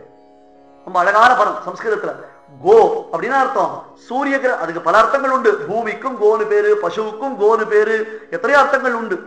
ஆகையால் தான் நமக்கு நல்ல வாக்கை அருள வேண்டும் என்று ஆண்டாள் நாச்சியார் இடத்துல நாம பிரார்த்திச்சால்தான் அவளுக்கு கோதா என்பது பெயர். நல்ல வாக்கை நமக்கு தருவதினாலே அவளுக்கு கோதான்னு பேர் ஆண்டாள் நாச்சியாரு. ஏன் இந்த தமிழ் தெரியாதவாள்லாம் ஒருவேளை தமிழை தாங்க நன்னா தெரிஞ்சுக்கணும்னு ஆசைப்படுறான்னா என்ன பண்ணணும்? ஆண்டாளுடைய திருப்பாவையில ஆழிமழை கண்ணான்னு ஒரு பாசுரம், அந்த ஒரு பாசுரத்தை இவர்கள் நன்கு செம்மையாக பயின்றார்களேயானால் இவர்களுக்கு தமிழ் வராமல் இருக்கவே இருக்காது. ஏன்னா தமிழினுடைய சிறப்பெழுத்து ழா, அந்த ழாவை ஆண்டாள் 11 முறை ஒரே பாசுரத்தில் காண்பிக்கிறார். ஆகையால் என்றோ அவளுக்கு கோதா என்று பெயர். யஸ்ய கோபிஹி பிரகாஷாபிஹி ஆவித்யம் நிகதம் தமஹா. உலகில் அறியாமை என்னும் இருள் அகன்றதற்கு யாரு காரணம்? எங்கள் திருமங்கையாழ்வார் காரணம். அத்தகு மகாபிரபுவான திருமங்கையாழ்வாரை வணங்குகிறேன் என்பது இதனுடைய பொருள். அப்புறம் மங்களாசாசனம். வாழி பரகாலல் வாழி கலிகன்றி இருவிகற்ப நேரிசை வெண்பா. வாழி பரகாலல் வாழி கலிகன்றி வாழி குறையலூர் வாழ்வேந்தல். அடையார் சீயம் அருள் மாறி அரட்டமுகி இதெல்லாம் பேரு. அருள் மாறி ஸ்ரீ வைஷ்ணவ சம்பிரதாயத்தைச் சேர்ந்த மகான்களிடத்துல அருள் மாறி அருளை பொழியக்கூடிய ஒரு பெரிய மழை, அருள்மழை பொழியக்கூடியவர். ஆனால் மற்றவர்கள் வந்தார்னா அரட்டமுக்கி அடையாறு சீயம்னு இப்படிதான் இருக்கக்கூடியவர்கள். வாழி குறையலூர் வாழ்வேந்தல் வாழியரோ மாயோனை வாழ்வலியால் மந்திரங்கொள். மாயோனை, மாயோன் யார்? மா அயோயே, மா அயோயே பரிபாடல்ல மாயோன் என்பதை பிரித்து பொருள் கூறினார்கள். மாயோன் ஆச்சரியமான பல செய்திகளை, பல காரியங்களை, பல சேட்டிதங்களை செய்யக்கூடியவன் யார்? ஸ்ரீயப்பதியான ஸ்ரீமன் நாராயணன். அந்த மாயோனை எம்பெருமானை தன் வாழ்வலியால் மந்திரங்கொள். தன்னுடைய வாழ்வலியினாலே பெருமானையே தன் வாளை காட்டி மிரட்டி பணிய வைத்து அவரிடத்தில் இருந்து மந்திரோபதேசத்தை பெற்றவர். ஆகையால் என்றோ இவருக்கு கலியன் என்பது பெயர். கலியன் வலியன் என்பது அர்த்தம். கத்திய காந்திச்சு பெருமாளை பார்த்து மிரட்டிருக்காரு. சுவாமி இவரை ஆழ்வாரு சொல்றீர், இத்தனை நேரம் இவரை பத்தியா பேசுறீர். ஒருத்தர் பெருமாள் இவரை போய் கத்திய காந்திச்சு மிரட்டி இருக்கார், அவரை ஸ்தோத்திரம் பண்ற. இதுக்கு ராமானுஜர் ஒரு பாசுரம் விட்டிருக்கார், ஒவ்வொரு சுவாமிகளும் ஒரு பாசுரம் விட்டிருக்கார், வேதாந்த தேசிகன், சுவாமி மணவாள மாமணிகள், இப்படி எல்லா ஆழ்வார்களும் அவரை போற்றி புகழ்ந்து பாடுகிறாரு. அவருமா கத்திய காமிச்சு மிரட்டினாரு சொன்னீர். அதுதான் ஆழ்வாருடைய சரித்திரம், அதுதான் ஆழ்வாருடைய பெருமை. இந்த ஆழ்வார் ஷார்ங்கம் என்னும் பகவானுடைய வில்லின் அம்சமாய் அவதாரம் செய்தவர். ஷார்ங்கம் என்னும் வில் பெருமானுடைய திருக்கையில் இருக்கோல். ஷார்ங்கம் என்னும் வில்லாண்டான் பெரியாழ்வாருடைய பாஷம். ஷார்ங்கபாணி பேரு. சாரங்க பாணி இல்ல, நிறைய பேர் அப்படி தப்பா உச்சரிக்கிறார். சாரங்க பாணி இல்ல, ஷார்ங்க பாணி. ஒவ்வொரு ஆழ்வாருக்கு பகவானுடைய ஒவ்வொரு ஆயுதங்களுடைய அவதார விசேஷங்கள் உண்டு, அம்சங்கள். அதுபோன்று இந்த ஆழ்வார் வில்லினுடைய அம்சம். இந்த ஆழ்வார் திருவாலி திருநகரி என்னும் க்ஷேத்திர விசேஷம். அங்க திருக்குறையலூர் ஒரு க்ஷேத்திரம், அதற்கு நிர்வாகரா இருக்கார். சோழ தேசத்து ராஜாவினிடத்துல படைத்தளபதியா இருந்துட்டு இருக்கார். நீலன் என்பது இவருடைய பெயர். நல்ல புஜபல பராக்கிரமம் மிக்கவர்.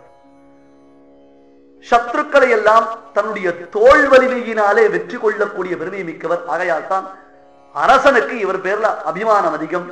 அவரையே அந்த தேசத்திற்கு அதிபதியாக்கினான். ஒரு குறுநில மன்னராக்கி வச்சு அரசன் அழகு பார்த்தான் சோழராஜா. இவருடைய பெருமை எல்லா இடத்துலையும் ரொம்ப விஸ்தாரமா பரவி இருந்தது. அங்க பக்கத்துல ஒரு க்ஷேத்திர விசேஷம்.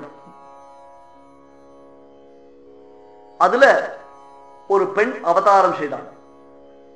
அவளுக்கு குமுதவல்லி நாச்சியார் என்பது திருநாமம். ஒரு சமயம் தேவலோகத்து மகளிர் எல்லாம், அப்சரசுக்கள் எல்லாரும் வந்து நல்லதொரு தாமரை பொய்கையில் ஸ்நானங்களை செய்து அங்கே விளையாடி கொண்டிருக்க இந்த பெண் மட்டும் தான் இங்கேயே இருக்க வேண்டும் என்பதாக சற்றே காலம் தாழ்த்த அந்த காலம் தாழ்ந்ததினாலே அவளுக்கு ஒரு சாபம் உண்டானதாம்.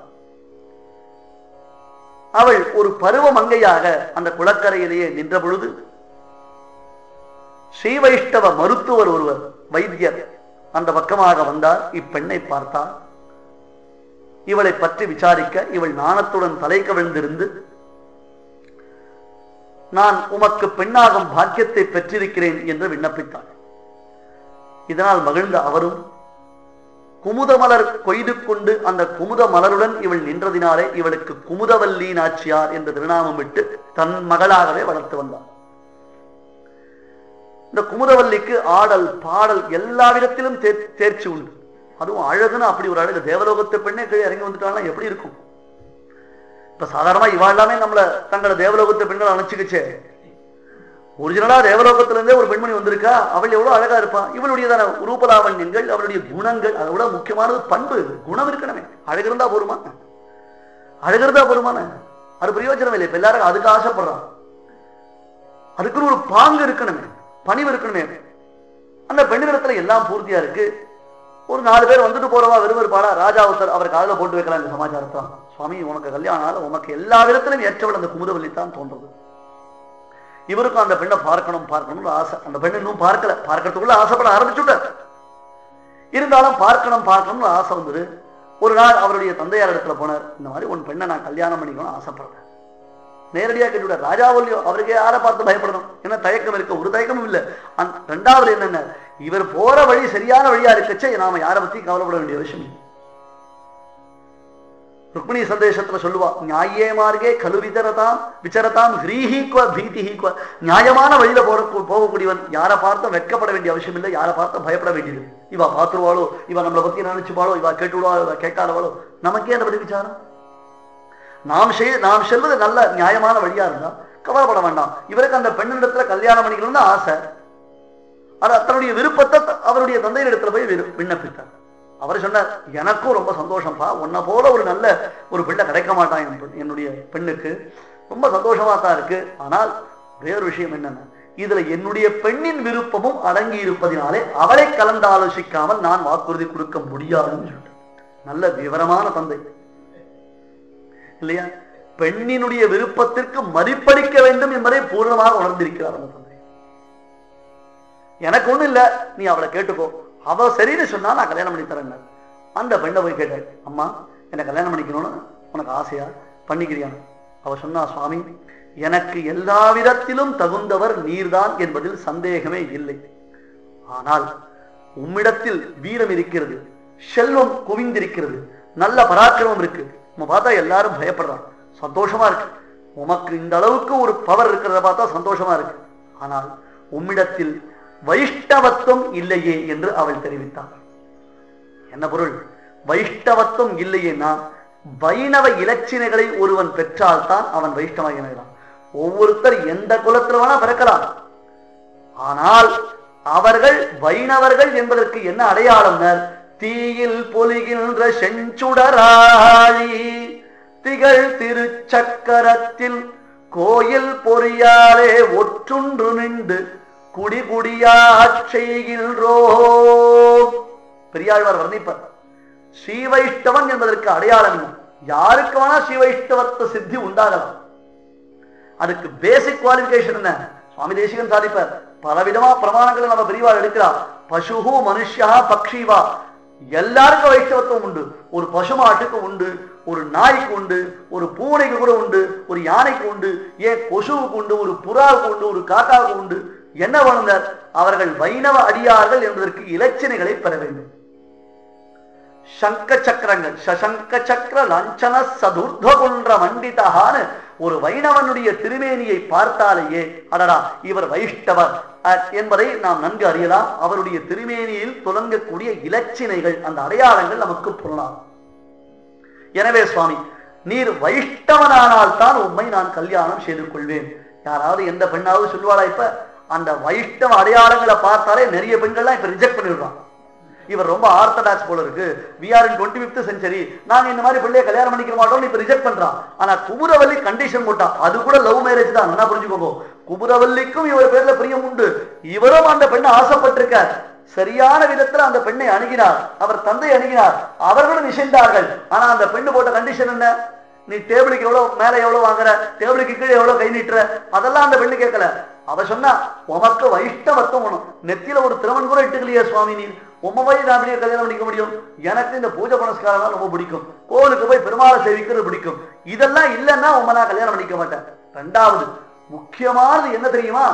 ஆராதனானாம் சர்வேஷாம் விஷ்ணோஹோ ஆராதனம் பரம் தஸ்மாத் பரதரம் புரோக்தம் ததீய ஆராதனம் மதம். இது ஒரு பிரசித்தமான ஸ்லோகம். ஸ்ரீ வைஷ்ணவால கேளுங்க, உங்கள ரொம்ப ஃபேமஸ் எது, ரொம்ப பிரசித்தம் எதுனா அவ அடிக்கடி சொல்லுவான் ததியாராதனம் ரொம்ப ஃபேமஸ், ததியாராதனம் ரொம்ப ஃபேமஸ். சில பேர் தடியாராதனம் தப்பா கூட சொல்றாங்க, அதனாலேயே வைஷ்ணவால் ரொம்ப பொல்லாதவான்னு பேர் வந்து.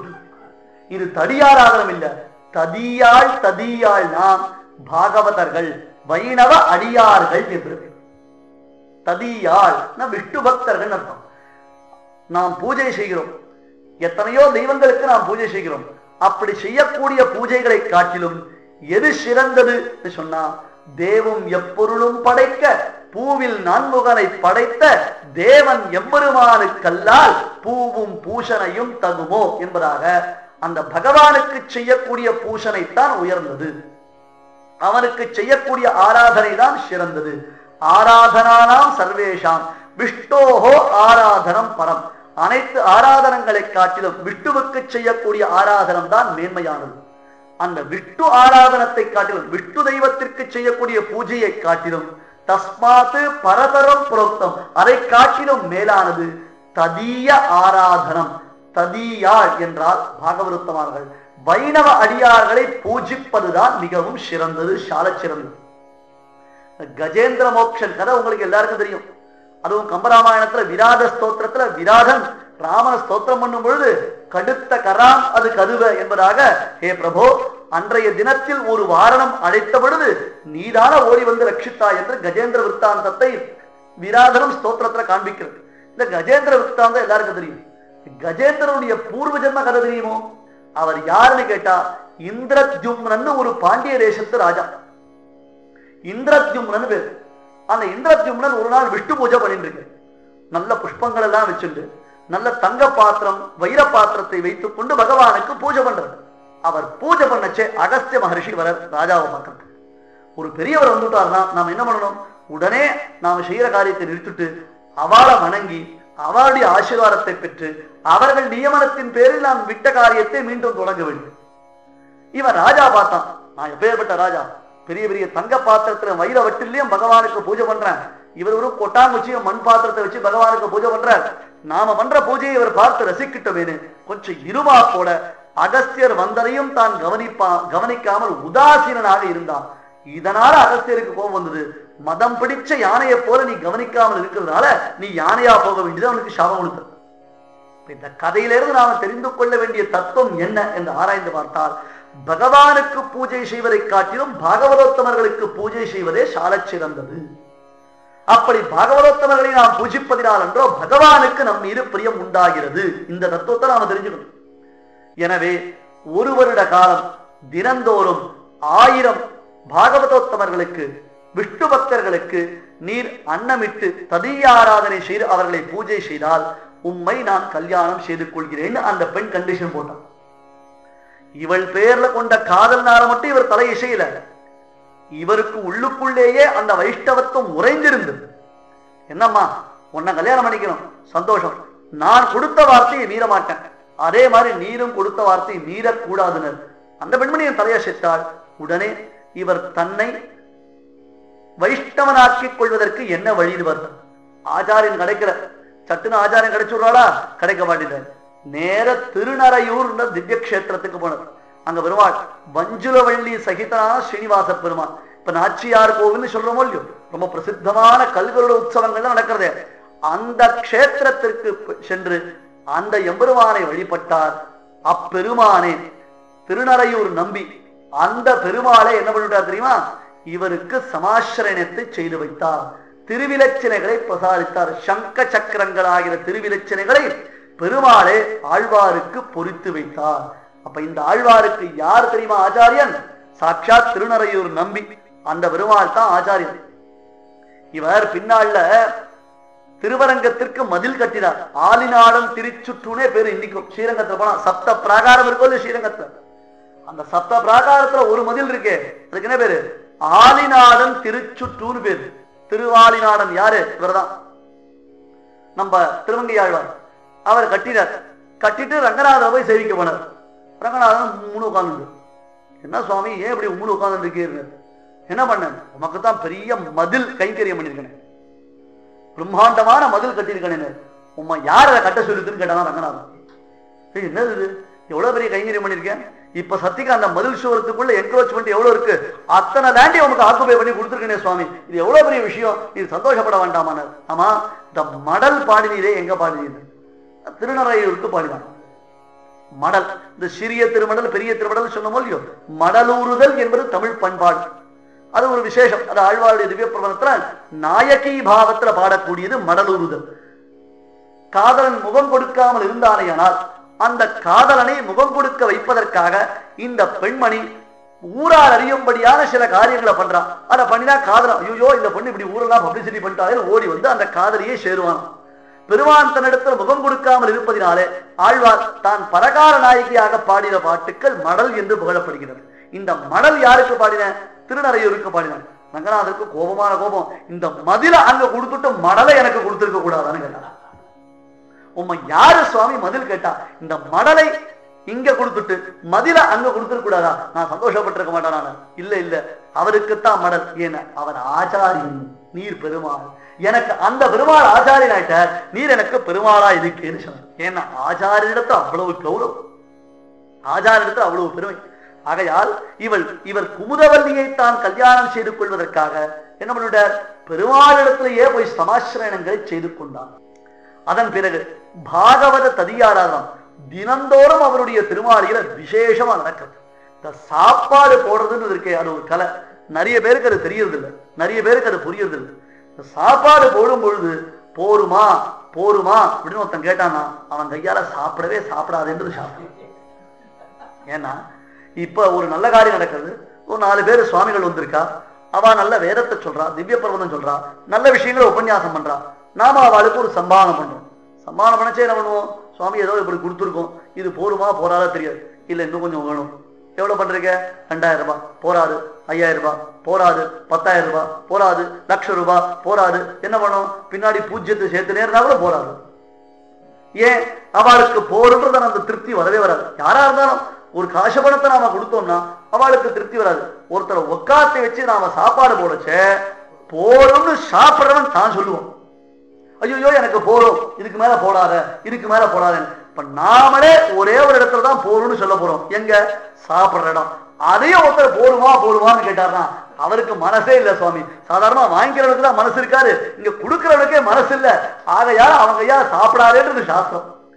தீயதாம் தீயதாம்னு அஸ்வமேத யாகத்தை தசரதர் பண்ணினானா அங்க ஒரே சப்தம் தான் கேட்டுதான், நிறைய போடுங்கள், நிறைய கொடுங்கள், நிறைய கொடுங்கள், வாங்கி செல்வதற்கு எல்லாரையும் அழைத்து வந்து அவர்களுக்கு நிறைய கொடுங்கள், நிறைய கொடுங்கள். இதே சப்தம் தான் எங்க கேட்டது இல்ல, தசரதர் அஸ்வமேத யாகம் பண்ணச்சே அந்த அஸ்வமேத யாகத்துல இருக்கக்கூடிய டைனிங் ஹால்ல இலையில பிரசாரங்களை போட்டு அந்த பிரசாரங்களை எரியணும், அதை மிகுதி வைக்கணும். வலிச்சு சாப்பிட்டா பிடிக்காது. அகோபில மடத்துல 44வது பட்டம் ஜீயர் சுவாமிகள் எழுந்தெழுந்த உலகத்திலேயே மிகச்சிறந்த ராஜகோபுரத்தை ஸ்ரீ ரங்கநாதருக்கு சமர்ப்பித்த மகான். அவர் என்ன சொல்லுவார் தெரியுமா?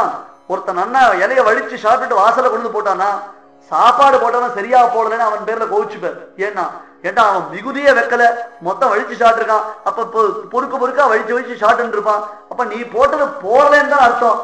பிரசாரம் அதுல மிகுதி இருக்கணும், இலையில அதை கொண்டு வெளியில போடணும். ஏன்னா அதை சாப்பிடறதுக்கு அந்த 4 ஜீவன் வரை காத்துட்டு இருக்க முடியும். இவன் போடுற இலையில மிகுதியை சாப்பிடுவதற்கு அங்க ஒரு 4 ஜீவன் காத்துட்டு இருக்கோமோ இல்லையோ. இப்ப நீ 2 ஜீவனை வஞ்சனை பண்றியடாப்பா. இங்க சாப்பிட்டவனுக்கும் வஞ்சனை செய்து விட்டாய், சாப்பிட்டவனுடைய இலையை எதிர்பார்த்து கொண்டிருப்பவனுக்கும் வஞ்சனை செய்திருக்கிறாய் என்று சொல்லுவான். ஆகையால கொடுத்து கொண்டே இருக்கணும், பரிமாறிக்கொண்டே. அதனால பரிந்து பரிந்து போடுவதனால அதற்கு பரிமாறுதல் என்னும் பெயர் உண்டாயிற்று. சாப்பாடு பரிமாறுதல் தான் அர்த்தம். அதுக்கு பரிந்து பரிந்து நாம அன்னம் விடுவதனால் தான் அதுக்கு பெயர் இல்லையா? ஆகையால் இவர் ஒரு வருஷ காலம் இந்த ததியாராதனம் பண்ணணும். அப்படின்னா ஒரு நாள் பண்றதுக்குள்ளேயே நமக்கு அவளுக்கு கஷ்டமாயிடும். ஆத்துல ஒரு நல்ல காரியம் நடக்கிறது, ஒரு 4 பெரியவாளை கூட்டு சாப்பாடு போடலாம்னா நாம ஒரு இலைக்கு இவ்வளவு பேசறமே தவிர்த்து அதுக்கு மேல நம்மளால அதுக்கு செலவழிக்க முடியல. ஒரு இலைக்கு 80 ரூபா, ஒரு இலைக்கு 110 ரூபா. அதுக்கு என்னென்ன லிமிட்டட் தான். ஒரு ஸ்வீட்டா, ஒரு காரமா, இதுவா அதுவா. 2வது தடவை கேட்டு பாருங்க, அங்க உள்ளே இருந்து கரண்டி காமிப்பார் அவர். ஒரு இலைக்கு ஒரு ஸ்வீட்டு தான், அதை எடுத்து வச்சுட்டு வீட்டுக்கு போய் சாப்பிடு, திருப்பி போடணும்னா அந்த இலைக்கு எக்ஸ்ட்ரா பேமெண்ட்ன்ற மாதிரி ஆயிடுறது. அங்கெல்லாம் அப்படி கிடையாது சுவாமி. ததியாராதனத்துல பிரசாரத்தை அழித்துக் கொண்டே இருக்கிறார், சாப்பிட்டுட்டே இருக்கார். ஒரு நாள் இல்ல, 2 நாள் இல்ல. இந்த குமுதவல்லியினுடைய கண்டிஷன் என்ன? ஒரு வருஷ காலம் இது போன்று பாகவத ததியாராதனை நடக்கணும். அதுக்கு எவ்வளவு திரவியங்கள் செலவாகும், எவ்வளவு பொருள் ஈட்ட வேண்டும், எவ்வளவு பொருள் தேவைப்படும். இது அத்தனையும் அவர் செலவழிக்கணும்னா அரசனுக்கு செலுத்த வேண்டிய இறை பணத்தில் இருந்து இவர் செலவழிக்க ஆரம்பிச்சார். இவர் குறுநில மன்னர் தானே, அதுல இருந்து செலவழிக்க ஆரம்பிச்சார். அரசன் 1 மாசம் விரும்புறார், 2 மாசம் விரும்புறான், 3 மாசம் விரும்புறான். பார்த்தான், என்னடா வரலையேன்னு ஒரு 4 பேர் அமிச்சான். இவர் அவாலே உட்கார வச்சு சாப்பாடு போட்டார். உட்காரக்கோ, நல்ல சமயத்துல வந்து நல்லா சாப்பிடுக்கோ, மீதி சமாச்சாரத்தை அப்புறம் பேசிக்கலாம். அவா நல்ல சுத்தம் பாகவதான்னம்னு பகவானுக்கு திருவாராதனம் செய்து எம்பெருமானுக்கு நிவேதனம் செய்து அதன் பிறகு அடியார்கள் புஜித்து அந்த பிரசாரத்தை புஜித்தார்களோ இல்லையோ, போனகம் செய்தசேடம் தருவரேல். நாம முதல்ல சாப்பிடக்கூடாது. ஏன் சாப்பிடக்கூடாது? பெரியோர்கள் புஜித்த பின்புத்தான் நாம் புஜிக்க வேண்டும். அது நமக்கு சாத்வீக மனோபாவத்தை வளர்க்கும். எனவே இவர் போட்டதுனால அவாறு சாப்பிட்டுட்டு ரொம்ப சந்தோஷம். ராஜா கிட்ட போய் என்ன சொல்லிட்டோம், ஆட்டம் ஒரு 104 நாளைக்கு, ஒரு 4 மாசத்துக்கு வாய்தா கழுவுன்ட்டு. அவா போனா இந்த சாப்பாட்டு தொப்பையை தடை வேண்டிய போயிட்டு வாய்தா கட்டு. அப்படியும் அரசனானவன் பொறுமையா இருந்தான். எவ்வளவு காலம் அவனால பொறுமையா இருக்க முடியும்? ஒரு நாள் இவரை மிரட்டி பணிய வைப்பதற்காக அரசன் படை திரட்டி வந்தான். அரசர்களுக்கு அந்த காலத்துல தான் வழக்கம் படையெடுத்து போய் பண்றதுன்னு. இவரை மிரட்டி பணிய வைக்க வேண்டும் என்பதற்காக படையெடுத்து வந்தான். இவருக்கு அதெல்லாம் பயமே கிடையாது. ஏன்? இவருடைய வாகனம் அந்த மாதிரி ஒரு வாகனம். திருமங்கையாழ்வாருக்கு ஒரு ஸ்பெஷல் வாகனம், அந்த குதிரை. அதுக்கு என்ன பேர் தெரியுமா? ஆடல்மா என்பது பெயர் அந்த குதிரைக்கு. ஆடல்மா குதிரை மேல ஏறி உட்கார்ந்துட்டார். இவர் தன்னுடைய சிறிய படையை கொண்டே அரசனுடைய வலிமையான படையை எதிர்த்து போரிட்டார். இவர் வீரத்திற்கு முன்பாக அரசனால் நிலைத்து நிற்க முடியவில்லை. கடைசியில வஞ்சனையினால் அரசன் இவரை சிறைபிடித்தான். வஞ்சனையினால் ஆழ்வாரை சிறைபிடித்தான். அங்க ஒரு கோவில்ல இவரை சிறை வைத்தான். 3 நாட்கள் ஆழ்வார் உபவாசத்துடன் இருந்தார். சாப்பிடல. ஏன் சாப்பிட வேண்டியதானே? இவன் ஒரு குறுநில மன்னராய் இவர் இருப்பதனாலே அரசன் ராஜோபகாரம் பண்ணான். இந்த வீட்டுக்காவல்ல வைக்கிற மாதிரி ஒரு ஆலயத்துக்குள்ள சிறை வைத்தான். ஆலயத்துக்குள்ள சுதந்திரமா இருக்கலாம். சாப்பிட வேண்டியதுதானே? சாப்பிடல. ஏன் சாப்பிடல? அடடா, இன்னைக்கு பாகவதோத்தமாளுக்கு ததியாராதனம் பண்ற பாக்கியம் நமக்கு போயிடுத்து பத்தியா. இதான் எண்ணம், இதுதான் எண்ணம். ஏன்? குமுதவல்லியை தான் கல்யாணம் செய்து கொள்வதற்காகத்தான் இதை ஆரம்பித்தார். ஆனால் அத்தனை பாகவதோத்தமருடைய ஆசீர்வாதத்தினாலே இவரிடத்தில் இருந்ததான அந்த குரோதாதி குணங்கள் அனைத்தும் மறைந்து சாத்வீகமாக சுத்த ஸ்ரீ வைஷ்ணவராகவே இவர் தன்னை மாற்றிக்கொண்டதினால பத்தியா நம்மளால இன்னைக்கு ஒரு பெரியவாளை ஆராதிக்க முடியலையே, ஒரு 4 பேருக்கு ததியாராதனம் பண்ண முடியலையே, மனசுக்குள்ள ஒரு ஏக்கம் ஏற்பட்டது. 3 நாட்கள் உபவாசம் இருந்தார். 3வது நாள் அவருடைய சொப்னத்துல காஞ்சி வரதராஜ பெருமாள் சேவை சாதித்தார். அப்பா, நீ இங்கெல்லாம் ஒன்னும் வருத்தப்படாத, நீ நம்ம ஊர் காஞ்சிபுரத்துக்கு வா. அங்க வேகவதி நதி இருந்தது. அந்த வேகவதி நதிக்கரையில ஒரு இடத்துல புதையல் இருக்கு. அந்த புதையலை பெற்று அரசனுக்கு எவ்வளவு செலுத்தமோ அதை செலுத்து, மிகுதியானதை நீ மேற்கொண்டு பாகவத ததியாராதனத்திற்கு செலவிட்டுக் கொள்ளலாம்னு சொல்ற. இவரும் இசைந்தார். மறுநாள் மந்திரிகள் இடத்துல சொல்றார். அவளும் ஆகான்றார். கிளம்பி வரார். காஞ்சிபுரத்துல வந்து வேகவதி ஆற்றங்கரையில் பெருமாள் குறிப்பிட்ட அந்த இடத்தில் தோண்டி பார்க்க பெரும் புதையல் இவர்களாலே அடையப்படுகிறது. ஆழ்வார் அரசனுக்கு கொடுத்தது போக மீதி எடுத்து பாகவத ததியாராதனம். காஞ்சிபுரத்துல வரதராஜ பெருமாள் கோவில்ல போய் திருமங்கை ஆழ்வாரை சேவிக்கணும். அங்க அந்த திருமங்கை ஆழ்வாருக்கு ஒரு விசேஷம் உண்டு, ஸ்பெஷல் உண்டு. என்ன? அவருடைய கையில ஒரு தங்க கட்டி வச்சிருப்பார். பொற்குவியல் எடுத்தாரோ இல்லையோ, அதனுடைய சிக்னிபிகன்ஸ் தெரியற மாதிரி ஒரு சின்ன தங்க முத்து மாதிரி இப்படி கையில வச்சிருந்துப்பார் ஆழ்வார். அந்த திருமங்கை ஆழ்வார் கிட்ட ரொம்ப நுணுக்கமா போய் கவனித்து உற்று சேவித்தால் தான் தெரியும். பகவத் ராமானுடைய சன்னிதானத்தில் எழுந்தருளிக்கக்கூடிய திருமங்கை ஆழ்வார், அவர் கையில அந்த பொறுப்புரையில் தான் பெற்றதனுடைய அடையாளம் இன்றும் தெரியும் நமக்கு. அந்த ஒரு விசேஷம். அடுத்து அந்த திரவியத்தையும் செலவழிச்சார், அதுவும் செலவழிஞ்சது. அப்புறம் என்னடா பண்றதுன்னு பார்த்தார். யாரெல்லாம் அநியாயமாக சம்பாதிக்கிறார்களோ அவர்கள் சொத்துக்களை எல்லாம் கொள்ளையடித்து இவர் பாகவத ததியாராதனை செய்ய ஆரம்பித்தார். இவருக்கு 4 பேர் சிஷ்யா. ஒருத்தன் நீர் மேல் நடப்பான், தண்ணி மேல நடந்து போவான் சுவாமி. அவன் நான் சொல்றதுடைய அர்த்தத்தை நல்லா புரிஞ்சுக்கணும். நீங்க புரியுறதோ இல்லையோ, இந்த தண்ணீரின் மீது நடந்து போவான். இந்த காலத்துல அதனுடைய அர்த்தமே விபரீதமா போயிடுது. ஆகையால தண்ணீரின் மீது நடந்து செல்லக்கூடியதான ஒரு பெருமை பெற்றவன் ஒருத்தன். மற்றொருத்தன் தோலா வழக்கன். தோலா வழக்கன்னா அவனிடத்துல வாரம் பண்ணி விவாரம் பண்ணி ஒருத்தராலே ஜெயிக்கவே முடியாது, விதண்டாவாரம் தான். அந்த மாதிரி பண்ணக்கூடியவன் தோலா வழக்கன். அடுத்தது நிழலில் ஒதுங்குவான். நிழலில் ஒதுங்குவான்னா நாம கூட தான் நிழல்ல ஒதுங்குறோம். நல்ல வெயில்ல வரோம், வரச்சே வெயில் அடிக்கிறது, மண்டை புழக்கிறது. எங்கேயாவது சிக்னல் லேம்பினுடையதான ஷேடோ கிடைச்சா கூட நாம போய் ஒதுங்குறோம், கொஞ்சம் தலையை நீட்டுறோம், துளியாவது நம்ம உடம்புல நிழல் பட்டா போறோம்னு. அப்படி இல்லை, உண்மையாகவே நம்முடைய நிழல், நாம் நடந்து செல்லும் பொழுது நம்முடைய நிழலில் நாம் அறியாமல் ஒதுங்கக்கூடிய அளவுக்கு பெருமை பெற்றவன் ஒருவன் நிழலில் ஒதுங்குவான். மற்றொருத்தன் தாழ் ஊதுவான். தாழ் ஊதுவான் எப்பேற்பட்ட பூட்டா இருந்தாலும் சரி, பூல் ஊதினா அந்த பூட்டு திறந்துருமா. இந்த பின்பக்கம் வென்டிலேட்டரை திறக்கிறது, ஏசி மிஷின் வழியா உள்ள போறது, இந்த பிரச்சனைலாம் கிடையவே கிடையாது. ஒரு பூட்டு அது என்னதான் டெக்னிக்கலா இருந்தாலும் சரி, நம்பர் லாக்கா இருந்தாலும் சரி, சிஸ்டமா இருந்தாலும் சரி, இவன் பூல் ஊதினான்னா அது தானா திறந்துருமா. இவா 4 பேர் திருவங்கையாழ்வாருடைய சிஷ்யர்கள். இந்த 4 பேர் இந்த மாதிரி சிஷ்யர்கள் கிடைச்சார் சுவாமி எப்படிதான் இருக்கும் தெரியுமா. அந்த திருவங்கையாழ்வார் சிஷ்யர் எந்த ஊர்ல இருக்கா கொஞ்சம் சொல்லக்கூடாதா அப்படின்னு ஒருத்தர் அரியன் கோயம்புத்தூர்ல உபன்யாசம் பண்ணுச்சு.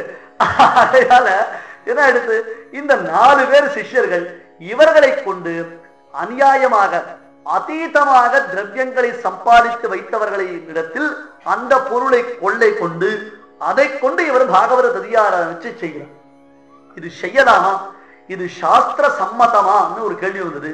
இந்த கேள்விக்குத்தான் பதில் சுவாமி ஸ்ரீ வேதாந்த தேசிகன் ஸ்தேயா விரோதம் என்னும் கிரந்தத்தை அருளி செய்தார். ஸ்தேயம்னா திருட்டு. திருட்டு உண்டுப்பா, திருட்டு தப்புத்தான். எங்கயாவது கிருஷ்ணன் வெண்ணெய் திருடுறத ஒரு பெரிய திருட்டு, இதுக்கு கேஸ் போடுங்கோ, இவரை கொண்டு போய் ஜெயில சிறவைங்கன்னு யாரா சொல்லுவாரா? சொல்ல மாட்டான். கண்ணன் வெண்ணெய் திருடினான்னா எத்தனை பேருடைய உள்ளம் கொள்ளை கொள்ளுகிறது. உலகத்தில் திருடன் திருடுவான், ஆனால் திருட்டு திருடும் எங்க? கிருஷ்ண லீலையில் தான். கிருஷ்ணன் வெள்ளை களவு கொண்ட அந்த திருட்டு நம் உள்ளத்தை திருடுகிறது. அந்த ஸ்தேயா விரோதம் தானே. அது போன்று பிருஹதாரண்யக உபனிஷத் முதலான உபனிஷத்துல சதபர பிராமணம் முதலான வேதவாக்கியங்களில் சொல்லப்பட்ட விசேஷார்த்தங்கள் எல்லாம் எடுத்து காண்பித்து ஆழ்வார் செய்தது நற்காரியம் என்பதாகவே நம் பெரியோர்கள் நிர்தாரணம் செய்து வைத்திருக்கிறார்கள். இப்படியும் பொன்னையும் குரலையும் கவர்ந்து கொண்டு இவர் என்ன பண்ணார்? பாகவத ததியாராதனம் பண்ண ஆரம்பிச்சார். இவரை திருத்தி பணிகொள்வதற்கு ஒரு சரியான சமயம் வாய்த்தது என்பதாக பெருமான் திருவுள்ளம் கொண்டான். திருமணம் கொள்ளை என்னும் க்ஷேத்திரத்தில் பெருமானும் பிராட்டியாரும், மங்கை மணாளனாக பெருமானும் பிராட்டியாரும் மணக்கோலத்தில் நிறைய திருவாபரணங்களை சாற்றிக் கொண்டு வருகிறார். ஆழ்வாருடைய குதிரை ஆடல்மா 4 பேர் சிஷ்யாள். இவாளுக்கு சமாச்சாரம் தெரிஞ்சுடுது. ஆஹா, இந்த மாதிரி திருமணங்கள்ல ஒரு கல்யாண பார்ட்டி வந்திருக்கு, நல்ல பசையுள்ள பார்ட்டி, உடம்பெல்லாம் பார்த்தா டால் அடிக்கிறது, என்னென்னமோ அடுக்கடுக்கடுக்கடுக்கா ஆபரணங்கள் போட்டு இருக்கா. அவாடி அந்த புடவை வேஷ்டி, அந்த புடவை வேஷ்டியை வித்தாலே ஒவ்வொரு புடவையும் 20,000 30,000 40,000 போயிட்டு இருக்கும். அந்த அளவுக்கு பெரிய இது சுவாமி. இதை மட்டும் நாம கொள்ள அடிச்சோம்னா இன்னும் 4 மாசத்துக்கு ததியாராதனத்துக்கு குறவே கிடையாதுன்னு சொன்னா ஆழ்வார் தன்னுடையதான விசேஷமான குதிரை ஆடல்மா அது மேல ஏறினார். நேரம் அங்க போனார். இன்னைக்கும் அந்த திருவாலி திருநகரில் அந்த உற்சவத்தை போய் சேவிக்கணும். ஆழ்வார் திருமணங்கொள்ளையில போய் பெருமாளை வழிப்பறி செய்வதற்காக கிளம்பக்கூடிய உற்சவம் என்ன ஆச்சரியமா இருக்கும். இந்த ஆடல்மா குதிரையில இன்னைக்கும் ஆழ்வார் பிரத்யட்சமா நேர எழுந்தெழுவது போல நமக்கு ஒரு பாவனை வருது. ஒரு பசங்க அந்த ஊர்ல இருக்கிறவா ஆளுக்கு ஒரு 1000 பேர் கையில ஒரு தீவட்டி எடுத்துப்பான். இந்த தீவட்டி கொள்ளக்காரெல்லாம் போவாம இருக்கும், ஓன்னு இறைச்சல், ஒரு சத்தம் இருக்காது, பசங்க ஓன்னு கத்திண்டு கையில ஒரு பெரிய ஒரு வேல் வச்சுட்டு மானவேல் கலிகன்றி சுவாமி மணவாள மாமணிகள் மங்களாசாசனம் பண்ணுவார். அனைத்த வேலும் தொழுத கையும்னு கைய அந்த வேலை அணைச்சுண்டு, அதாவது சுபாவ அலங்காரம்னு இருக்கிறத அப்படியே டைரக்டா மணவாள மாமணிகள் அதை வர்ணிக்கிறார். அனைத்த வேலும் தொழுத கையும், கைய கூப்பிண்டு நிக்கிறார். அது அப்புறம் பவ்யம். ஆனா இப்ப யாரு ராஜா, கால் ஷராய் முரட்டு ஷராய் போட்டு ராஜ வேஷத்தோட இங்க பிச்சுவா 5 இடத்துல கத்தி வச்சுட்டு இருப்பார். இந்த இடத்துல ஒரு கத்தி நிக்கும், ஆழ்வார போய் சேவிச்சா தெரியும். இந்த கத்தி இருக்கு தெரியுமா, இதுக்குதான் பிச்சுவான்னு பேரு. அப்படியே வந்தா அப்படியே அடிக்கணும். கொள்ளையடிக்கிறதுக்கு என்னென்ன உபகரணங்கள் உண்டோ அத்தனையும், வேல், கத்தி, ஈட்டி, குருவாள், பிச்சுவா, அதுக்கப்புறம் வில்லு, அம்பு, எல்லாம் அந்த ஆயுதங்கள் மொத்தம் அந்த குதிரையில இவர் உடம்புல இருக்கும். 6 இடத்துல கிளம்புவார். பரபரப்போட ஒரே கோலாகலமா இருக்கும். அப்புறம் அன்னைக்கு எப்படி ஆழ்வார் நேர கொள்ளடிச்சாரோ அதை இன்னைக்கு நாம பிரத்யட்சமா சேவிக்கலாம். திருவாரூரில் அவசியம் சேவிக்க வேண்டிய உற்சவம் அது. நேர போய் சேவிக்க வேண்டிய உற்சவம். ஒரே பரபரப்பு, ஹோ ஹோ ஹோ ஹோன்னு இறைச்சலா இருக்கும். நேர இங்க இருந்து போற அந்த பெருமாளும் பிராட்டியாரும், அவதான கல்யாண பார்ட்டி. ஐயோ திருட வந்துட்டான், திருடன் கொஞ்சமாவது நடிக்கணுமோ இல்லையோ, எதுக்கு வந்திருக்காரு இவருக்கும் தெரியும். ஆனால கொஞ்சம் பவ்யமா பயந்து நடக்கிறாமல் எடுக்கணுமே, நடுக்கணும். என்ன ஆகணும், உன் கையில இருக்கிறதெல்லாம் கைட்டு எல்லாத்தையும் கைட்டு கொடுத்துருக்காரு. என் பாப்பி கொள்ளையடிக்கிறீங்க, தப்பு இல்லையா, நீ யாரப்பா அதை பத்தி பேசுறதுக்கு? தர்மசாஸ்திர விசாரம் என்கிட்ட பண்ணார, ஏதாவது பேசினா குத்திடுவேன் அப்படின்னு கையில ஒரு கையில கத்தி, ஒரு கையில வேல். எப்படி இருக்கு கீழே என்ன பார்த்தோம் நாம? பெருமாள் வையமெல்லாம் மறைவிளங்க வாழ் வேல் என்னும், வாழ் வேல் என்னும், வாளையும் வேலையும் ஏந்தி இருப்பவர். இப்ப இதை வைத்துக் கொண்டே அந்த புருஷனையும் பெண்ணையும் பயமுறுத்தி ஆபரணங்களை எல்லாம் கயிற்றினார். எல்லா ஆபரணத்தையும் கயிற்றியாச்சு, எல்லாத்தையும் கட்டியாச்சு. உடம்புல ஒரு குந்துமணி தங்கம் கூட இல்லை. ஆனா பெருமாளுடைய திருவடியில ஒரு தண்டை, அழகியதான பொன்மயமான தண்டை, அதை கயிட்டணும். இவர் ஸ்க்ரூவை கட்டி பார்க்கிறார், இப்படி இழுத்து பார்க்கிறார், அப்படி இழுத்து பார்க்கிறார், அந்த பக்கம் தடவி பார்க்கிறார். இந்த எண்ணெயை தடவி கட்டுறது, சோப்பு போட்டு தடவுறதுன்றாலும் இல்லையோ, என்னென்ன பண்ணி பார்த்தாலும் அதை கட்ட முடியல, என்ன பண்ணி பார்த்தாலும் கட்ட முடியல. கடைசியில அதை அபகரித்தே தீர வேண்டும் என்பதற்காக தன் பல்லால் கடித்து அதை கவர்வதற்கு பிரயத்தனம் செய்தார். அப்படி பெருமாளுக்கு அவர் நிற்கிறார், பெருமாள் நிற்கிறார். இவர் குனிந்து தன் கையில் இருக்கக்கூடிய வேலையும் வாளையும் அங்கே வைத்துவிட்டு திருவடியை தன் கையினாலே பிடித்துக் கொண்டு தன் வாயினால் அந்த திருவடியை ஸ்பரிசித்தார் பாருங்கோ. அந்த க்ஷணம்தான் உத்தமமான க்ஷணம், அந்த தருணம் தான் உன்னதமான தருணம். இழுத்து இழுத்து பார்த்தார், வரல. அப்ப அந்த புருஷன் கேட்டான், பெருமாள் நீர் என்ன கலியனோ கேட்டான். என்னப்பா பெரிய பலம், சோழராஜா படையெடுத்து வந்த பொழுது அனாயாசமா அவனுடைய வாழ்வழியால் நீ அந்த சோழராஜாவெல்லாம் ஜெயிச்ச நினைச்சேன், இப்ப உன்னால ஒண்ணும் பண்ண முடியலையே அப்படின்னு. ஆய் நீ யாரா, மந்திரம் போட்டியா? இத்தனை திருவாபரணத்தை கைட்டின, இந்த ஆபரணத்தை கைட்டின, என்னால இதை கழற்ற முடியவில்லை, நீ என்ன மந்திரம் போட்டிருக்கியா? என்ன மந்திரம் அது? ஆமாப்பா என்னிடத்துல மந்திரம் இருக்கு, என்னிடத்துல ஒரு மந்திரம் இருக்கு, அந்த மந்திரத்தை உனக்கு சொல்றேன், சொல்லாமல் போயிடுவியா? மரியாதையா எனக்கு அந்த மந்திரத்தை உபதேசம் செய். வாழ்வழியால் மந்திரம் கொள். தன் கையில மீண்டும் கத்தி எடுத்து அந்த புருஷனை பார்த்து, மரியாதையா நீ எனக்கு அந்த மந்திரத்தை உபதேசம் செய் என்பதாக இவர் சொல்ல, உடனே எம்பெருமான் திரு அஷ்டாட்சரம் என்னும் உயர்ந்த 8 எழுத்து உடைய மகாமந்திரத்தை இவருக்கு உபதேசம் செய்தான். வாடினேல் வாடி வருந்தினேல் மனத்தால் பெருந்துயரிடும்பையில் பிறந்து. பெரிய திருமொழி என்னும் திவ்ய பிரபந்தம் ஆரம்பமாகின்றது. சுவாமி எங்கேயோ போன, யாருகிட்டயோ இருந்த, யாரையோ இந்திரன் சந்திரன், ஒவ்வொரு பெண்ணை பார்க்கும்போது அந்த பெண்ணிடத்தில் ஆசை கொண்டேன்.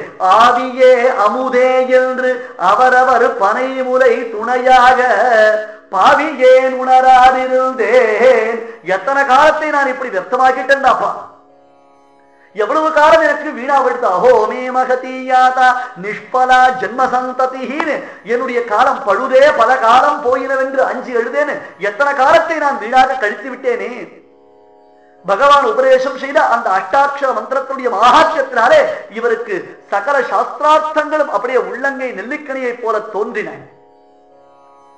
அது முதற்கொண்டு ஆத்ம ஞானம் பெற்றார். அந்த ஆத்ம ஞானத்தை தன் திவ்ய பிரபந்தத்தினாலே உலகம் முழுவதும் பிரச்சாரம் செய்தார். ஆகையால் தான் வாழ்வழியால் மந்திரங்குள் அங்கே சுவாமி தேசிகன் வையமெல்லாம் மறைவிளங்க வாழ்வேல் ஏந்தும்.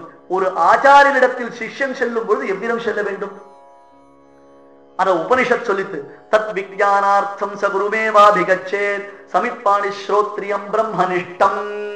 வேதாந்த ஞானத்தை பெற வேண்டும் என்று ஆசை கொண்டிருப்பவன் தன் கையில் சமித்தை எடுத்து செல்ல வேண்டும். அந்த காலத்துல பிரம்மச்சாரிகளுக்கு லட்சணம் சொன்னான். அந்த சமித்தை கொண்டு, சமித்து என்பது ஒரு குச்சி, சமித்து அப்படின்னா அரசமரத்துடைய குச்சி, பலாசமரத்துடைய குச்சி, இப்படி ஒவ்வொருத்தருக்கு ஒவ்வொரு வர்ணாசிரம தர்மத்திற்கு ஏற்றார் போல குச்சி உண்டு. அதுதான் முக்கியம். அந்த குச்சியை கொண்டு போய் ஆச்சாரியத்துல சமர்ப்பித்து, சுவாமி நீர் எனக்கு சொல்லிக் கொடும், எனக்கு இந்த அத்தியாத்ம விஷயத்தை சொல்லிக் கொடுன்னு பிரார்த்திக்கணும். வேறு சில பேர் என்ன பண்ணலாம், நல்ல பழங்களை கொண்டு போய் சமர்ப்பிப்பா. அந்த ஆச்சாரியனுக்கு என்ன தேவையோ அதை சமர்ப்பிக்கணும். வெறும் கையோட போகக்கூடாது ஆச்சாரியனிடத்துல. அப்ப ஆச்சாரியனுக்கு உபகாரம், உபகாரம்னு அர்த்தம், அவருக்கு ஏதாவது நாம் சமர்ப்பிக்க வேண்டும் அல்லவா? கலியன் பகவானிடத்தில் தான் மந்திரோபதேசத்தை பெறுவதற்கு எதை சமர்ப்பித்தார் அப்படின்னு கேட்டா, இங்க சமித்துக்கு பதிலாக வாழ்வேல் வேண்டும். அந்த வாளையும் வேலையுமே அவர் திருவடியில் சமர்ப்பித்தார். அது மூலமாக ஞானத்தை பெற்றார். வையம் எல்லாம் மறை விளங்கியது. அதற்காகத்தான் இன்றளவும் தான் பெற்றதை மற்றவர்களும் அறிய வேண்டும் என்பதற்காகத்தான் இன்றளவும் அவர் கையில வாழும் வேல் இருக்கு. அப்ப நம்மளை மிரட்டுறதுக்காகவோ உருட்டுறதுக்காகவோ பயமுறுத்துறதுக்காகவோ இல்லப்பா, இதை சமர்ப்பிச்சுத்தான் எம்பெருமானிடத்துல நான் இதை பெற்றேன். ஆகையால் நான் பெற்ற ஞானத்தை உங்களுக்கு உபதேசிக்கிறேன். எனக்கு நான் ஆத்ம ஞானத்தை பெறுவதற்கு கருவிகளானவை என்னுடைய வாழும் வேலும் என்பதை நமக்கு காண்பிக்கிறார் இன்றளவும் கலியன். அதுதான் அதனுடையதான பெருமை என்று சொன்னார். அங்கு நம்மாழ்வார் 4 திவ்ய பிரபந்தங்கள் பாடினார். திருமங்கையாழ்வார் 6 திவ்ய பிரபந்தங்கள் பாடினார். வேதங்கள் 4. அந்த 4 வேத கணக்கில் தான் திருவாய்மொழி, பெரிய திருவந்தாதி, திருவாசிரியம் என்பதாக ஆழ்வாருடையதான ஒவ்வொரு பிரபந்தங்கள் ஏற்பட்டன. யாரு? நம்மாழ்வாருடைய 4 திவ்ய பிரபந்தங்கள். அந்த 4 திவ்ய பிரபந்தங்களுக்கு 6 பிரபந்தங்கள் விவரணம் திருமங்கை ஆழ்வாருடைய. எப்படி? 4 வேதம், 4 வேதத்திற்கு 6 அங்கங்கள். ஷடங்காவை வேதாக என்பது வேதத்திற்கு 6 அங்கங்கள். சிக்ஷா, வியாக்கரணம், சந்தஸ், நிருக்தம், ஜோதிஷம், கல்பம், இந்த 6. இப்பொழுது நம்மாழ்வார் திவ்ய பிரபந்தம் 4 வேதம். திருமங்கை ஆழ்வார் திவ்ய பிரபந்தம் 6. அது என்ன? வேதத்தினுடைய அங்கங்கள். 6 பிரபந்தங்கள். மாறன் பணித்த தமிழ் மறைக்கு மங்கையர்கோன் ஆரங்கம் கூற அவதரித்த வீருடைய கார்த்திகையில் கார்த்திகை நாள் இன்றென்று காதலிப்பார் வாய்த்த மலர்த்தாள்கள் நெஞ்சே வாழ்த்து. சுவாமி மனோவாள மாமணிகள் உபதேசரத்னமாலையை காண்பித்தார். மாறன் பணித்த தமிழ் மறைக்கு மங்கையர்கோன் ஆரங்கம் கூற அவதரித்த. மங்கையர்கோன் 6 அங்கம் கூற அவதரித்த. இந்த கார்த்திகையில் கார்த்திகை நாளின் ஏற்றம். கார்த்திகையில் கார்த்திகை நாள் என்பதாக நம்ம திருவங்கையாழ்வாருடைய அவதார திருநன்னாள். 6 அங்கம். இவருடைய திருமொழி, இவருடையதான திருமொழி பெரிய திருமொழி. அதனுடைய பெருமை என்னன்னு சுவாமி தேசிகன் அறிவு தரும் பெரிய திருமொழி தப்பாமல் 1000 84 பாட்டும் குறியதொரு தாண்டகம் 4 குலானடில் தாண்டகம் 7 கூற்றிருக்கை என்றும் சிறிய மடர் பாட்டு 38 சீர் பெரிய மடல் தனில் பாட்டு 78 இறையவனே கார்த்திகையில் கார்த்திகை நாள் எழில் குறையல் வருகலியா இறங்குனியே. அடைமொழியிட்டார் அறிவு தரும் பெரிய திருமொழி என்று. ஏன் சுவாமி, நீதி திருமொழிதான் அறிவு தராதா? அப்ப மற்ற ஆழ்வாருடைய திவ்ய பிரபந்தங்களை அறிவு தராதானு? இல்லப்பா, இவர் பிரத்யட்சமா தான் அறிவு பெற்றார். அந்த அறிவை உடனேயே பாசுரங்களாக பாடி வைத்தார். உபனிஷத் உள்ளர்த்தங்களை நமக்கு விளக்கித் தருவதினாலே பெரிய திருமொழி, அறிவு தரும் பெரிய திருமொழி என்று புகழப்படுகிறது. அடுத்தது அது 4, இது 6. வேதத்தின் அர்த்தமாய் அமைந்திருப்பதை போன்று, வேதத்தின் அங்கங்களை போன்று நம்மாழ்வார் திவ்ய பிரபந்தத்திற்கு இது விளக்க உரையாய் அமைந்திருப்பதினாலே அறிவு தரும் பெரிய திருமொழி. அது தவிர இந்த ஆழ்வாருக்கு அர்ச்சாமூர்த்தி, ஆலயங்கள்ல திவ்ய மங்கள விக்கிரகத்துடன் பகவான் சேவை சாதிக்கிறானே, அந்த அர்ச்சாமூர்த்திகள் விஷயத்தில் இந்த ஆழ்வாருக்கு பிரியம் அதிகம். இவர தேகாத்மவாதி என்பதாக கூட பெரியோர்கள் பணிப்பது உண்டு. அப்படி அர்ச்சாமூர்த்தியில் அர்ச்சை வடிவில் பெருமாளை சேவிக்கணும்னா எப்படி அனுபவிக்கணும்? ஆபார சூடும்னு பகவானுடைய திருவடியிலிருந்து திருமுடி வரையிலும் அல்லது திருமுடி வரையிலும் திருவடியிலிருந்தும் ஒவ்வொரு அங்கமா நான் எப்படி அனுபவிக்க வேண்டும் என்பதை இவருடைய திவ்ய பிரபந்தங்கள் நமக்கு போதிப்பதினாலே இது அறிவு தரும் பெரிய திருமொழி என்று பெயர் வாங்கியது. அது தவிர செந்தமிழ் அறிவு, நமக்கு இந்த நல்ல தமிழ் ஞானம் உண்டாக வேண்டும் என்றால் அதற்கு என்ன? ஆழ்வாருடைய திவ்ய பிரபந்தம். கீழே இந்த ஆழ்வாருடையதான பெருமைக்கு நெஞ்சுக்கு இருள் கடி தீபம், அடங்கா நெடும் பிறவி நஞ்சுக்கு நல்ல முதம், தமிழ் நன்னூல் துறைகள் 5க்கு இலக்கியம்னு வர்ணித்தார். தமிழ் நன்னூல் துறைக்கு 5க்கு இலக்கியம் என்னது? எழுத்து, சொல், பொருள், யாப்பு, அணி. இந்த 5, இந்த 5க்கு இலக்கியம் இங்க ஆழ்வாருடைய திவ்ய பிரபந்தங்களை பார்த்தா இவை அனைத்தையும் நாம் அறியலாம். நான் கீழே சொன்னோம் இல்லையோ, எழுகூற்றிருக்கை பாருங்கள், திருவள்ளுக்கூற்றிருக்கையோ, சிறிய திருமணலோ பெரிய திருமணலோ அல்லது திருநெடுந்தாண்டகமோ எதை பார்த்தாலும் ஆழ்வார் தமிழினுடைய பெருமையும் அந்த தமிழினுடையதான பெருமையின் பொருளை நாம் உணரும்படியாக தன்னுடைய திவ்ய பிரபந்தத்தை அருளி செய்திருக்கிறார். அடுத்தது முக்கியமானது என்ன? அறிவு தரும் என்றால் நஞ்சுதான் கண்டீர் நம்முடைய வினைக்கு நாராயணா என்னும் நாமம் குலம் தரும் செல்வம் தந்திரும் அடியார் படுதுயர் ஆயிரவெல்லாம் நிலம் தரும் செய்யும் நீழ்விசும் வருளும் அருளொடு பெருநிலம் அளிக்கும் பெற்ற தாயினும் ஆயின செய்யும். நம்முடைய தாய் தந்தையரை காட்டிலும், ஏன் தாயை காட்டிலும் உயர்ந்ததான அனுக்கிரகத்தை நமக்கு செய்யக்கூடியது எது? நாராயணா என்னும் நாமம்னு அந்த நாம மகாத்மியத்தை தெள்ள தெளிவாக ஐயன் திரிவு அற உபதேசிப்பதினாலே இதற்கு அறிவு தரும் பெரிய திருமொழி என்பது பெயர். இப்படி பல விசேஷங்கள் ஆழ்வாருடைய திவ்ய பிரபந்தத்தில் இருக்கின்றன. நாகப்பட்டினத்தில் புத்த விகாரத்தில் இருந்த பொன்மயமான அந்த புத்தர் சிலையை தான் அரும்பாடுபட்டு கொண்டு வந்து திருவரங்க திருநகரில் விசேஷமாக திருமதில் முதலான கைங்கரியங்களை ஆழ்வார் செய்தார். இதைத்தான் பராசர பட்டர் ஜிதபாஹ்ய ஜினாதி மணி பிரதிமாக அபி வைதிகயல் நிவரங்கபுரே மணிமண்டபவ பிரகணான் விததே பரகால கவி பிரணமே மகிதான். திரு ஸ்ரீரங்கராஜஸ்தவத்தில் வர்ணித்தார். அவைதிகமான அந்த விக்கிரகங்கள்லாம் கூட வைதிகத்த லட்சணத்தை அடைந்தன. எப்பொழுது?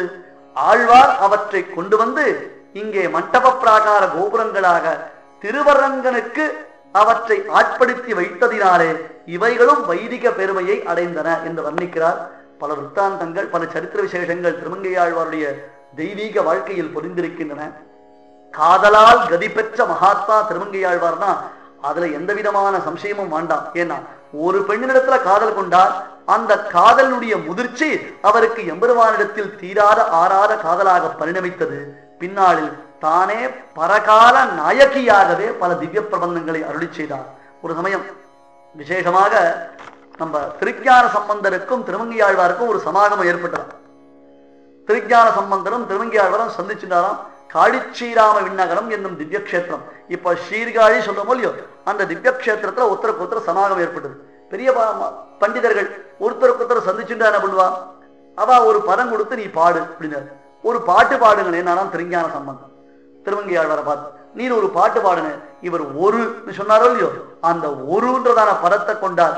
ஒரு குரலாய் இருநிலம் மூவடி மண் வேண்டி உலக அனைத்தும் ஈரடியால் ஒடுக்கி ஒன்றும் தருகவெனா மாவலியை சிறையில் வைத்த தாளனை வீர் தக்க கீர்த்தி அருமறையில் திரள் நான்கும் வேள்வியைந்தும் அங்கங்கள் அவையாரும் இசைகள் ஏழும் தெருவில் மலி விழா வளமும் சிறக்கும் காழிச்சீராம விண்ணகரே ஷெர்மினீரேன்னு 1, 2, 3, 4, 5, 6 என்பதாக வரிசைப்படுத்தி காழிச்சீராம விண்ணகரத்தான் எம்பெருமான் தாடாளன் வைபவத்தை பாடினார்.